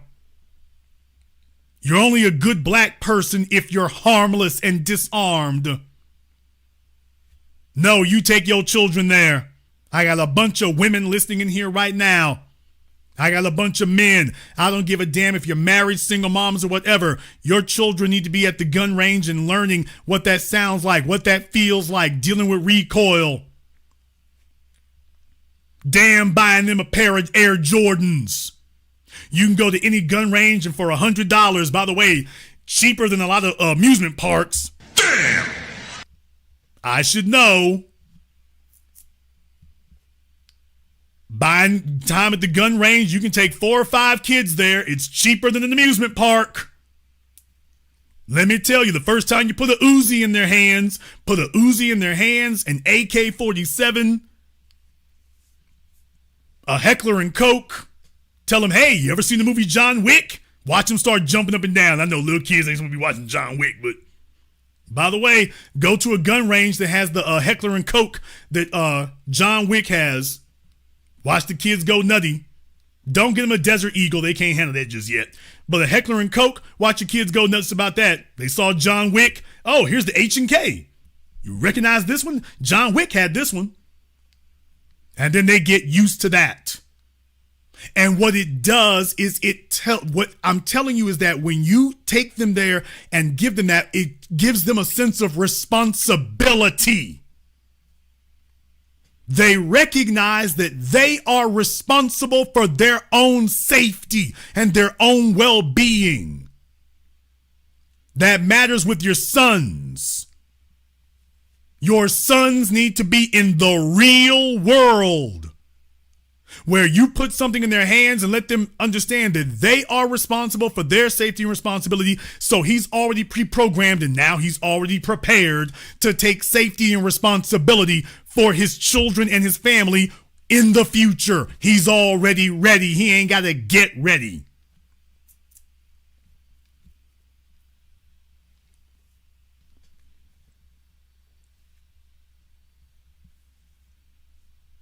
In the chat room, no offense. Paintball is no substitute for the real damn thing. Anybody who's been to a gun range, nothing prepares you for the sound waves hitting your chest even when you got the earmuffs on. Nothing prepares you for that. The sound, the feel, the smell of gunpowder, the smell of the oils in the gun, because when you run through enough rounds, the gun starts getting hotter.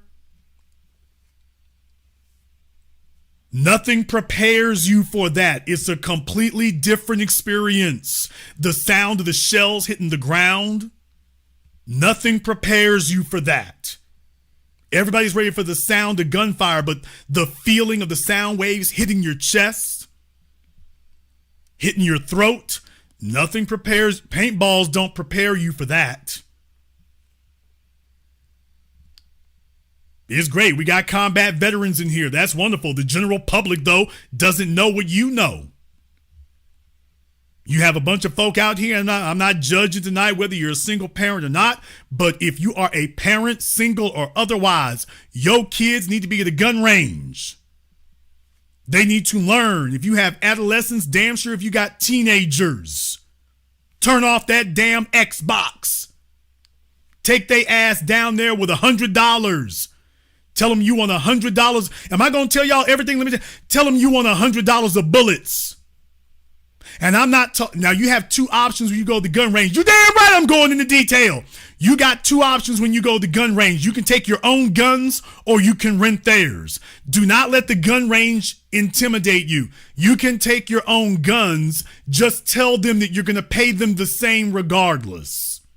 They want you to use their guns because they want to get paid for the bullet. Tell them, I'll pay the same rate regardless. I want to use my guns because I want to run bullets through them, because even with a handgun, you usually have to run like 100 rounds through it to break it in.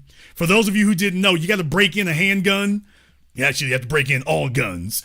But even for a handgun, you usually got to run like 100 rounds through it to break it in. Tell them you'll pay for it. Tell them I'll pay for the rounds. Don't worry, I don't want to rent a gun. I brought my own gun, but I want to pay for the rounds. I'll pay for all the bullets, because they're scared that you're going to show up with your own bullets. They're not going to let you use the gun range for free. Okay? So don't go buy your own bullets. Go to the gun range. They'll have every caliber. They'll have yours. Tell them I brought my own gun. I'll use your bullets. Tell them that. Don't go to the gun range with your own gun and your own bullets. You can go with your own gun, go break it in, just buy their bullets. Yes, it will be costly, but hey, they got to make their little dollar. They got to make their little dollar. So go ahead and buy the bullets from them. $100 will get you damn near 100 bullets. It actually gets you a little bit more than 100, depending on where you go. It'll get you about 100 bullets. It'll get you about 100 rounds. So $100 will get you about 100 rounds. You take a couple of $100 with the kids and whatnot, they're going to just shoot an automatic a couple of times. That's good. They'll get the feel of it. They play video games and stuff. Now they've done the real thing. Yeah, I know. For the ladies in here, and the fellas, by the way, in case you weren't aware, that's how it works. You go to the gun range, bring your own. If you buy your own gun and you need to have your own, okay, you want to go break it in? Now you know how to go break it into the gun range. Tell them you'll buy the rounds. And then you go spend a couple of hours there. Really, you probably won't be there that long.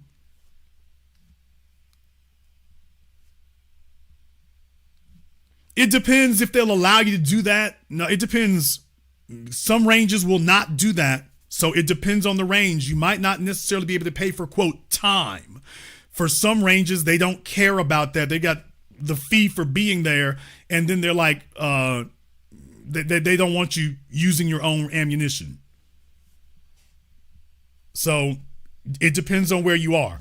Find out before you get there. Don't make assumptions, but bottom line is you can take your own gun. just find out what the procedure is for it. Long as they get whatever they're paid, they might want time. They might want time and ammunition. And then go take your kids. Go take your grandkids.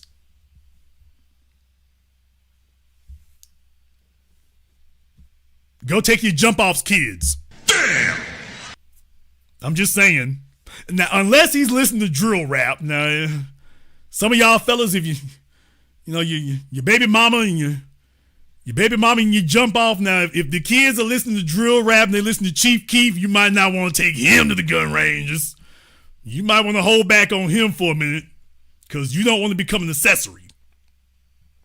But to the little kid with the Coke bottle glasses, okay, him we can go ahead and take. If they got the little girls with them, you can take her as long as she ain't looking like Sexy Red. If she's looking like Sexy Red, you might want to wait. Tell her, hold on, let me see if you're going to rack up this felony first. But for everybody else, that needs to be a common thing. That needs to be a common thing. And I'm not saying you got to take them every week. It's not about being concerned about creating gun nuts, but they need to be aware. They're sitting in school with their white counterparts and they're aware. They're sitting in school with their Latino counterparts and they're aware. Their Asian counterparts and they're aware. Everybody else around them is aware. It's our kids that don't know. With folks intimidating you and telling you, they don't need to find that out. That's where we're in trouble. And then you get a vice presidential candidate sit up there and tell you, I got guns. Meanwhile, they told you that we need to have less of them here. Okay, how about Kamala Harris? Shouldn't she have less too? Well, that's okay. Well, she was trying to get elected. My ass. It's the truth. How the hell is it all right for every damn body else when they show up for us? They start talking crazy and telling you and me what we don't need and what we don't need to have. That's the part that's the problem. Then we jump up one day and nobody knows what the hell's going on and nobody's in charge of anything. And maybe you got somebody in the family who's in the military. Okay, but did they go take everybody else? You got all these military towns around America. By the way, did you pack up the kids, the grandkids, something? Who did that? Or has it just been allowed to be mystified?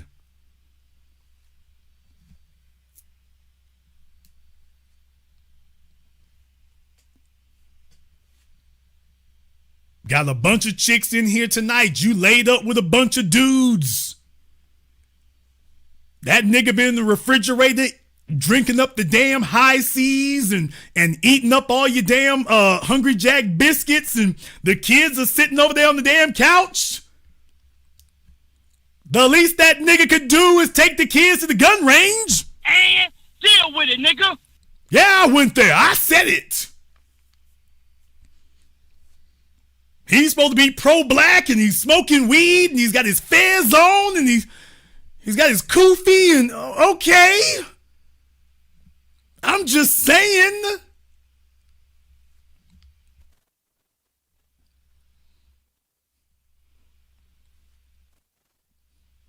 Baby, you laid up with the nigga, he's eating the fruit roll-ups. The least he could do is give you $100 to take the kids to the gun range. I mean, that's the least he can do. I'm just saying.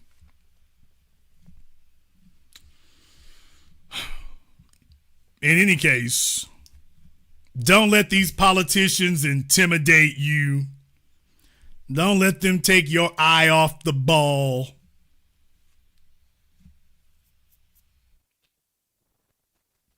Yeah, I mean, you got your Xbox Live subscription.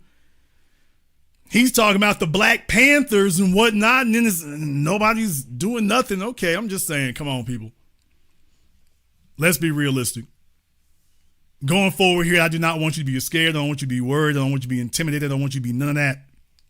I want you to be ready and be prepared, because going into Trump's second term, that's what it is, and that's what's next. Right there.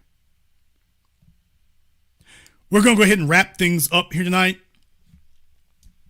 If you are new here to the Black Channel, welcome to the Haven of Intelligent Black Thought. We do this every weekend. Click that red subscribe button. Click that yellow notification bell. Join us each and every time that we're here.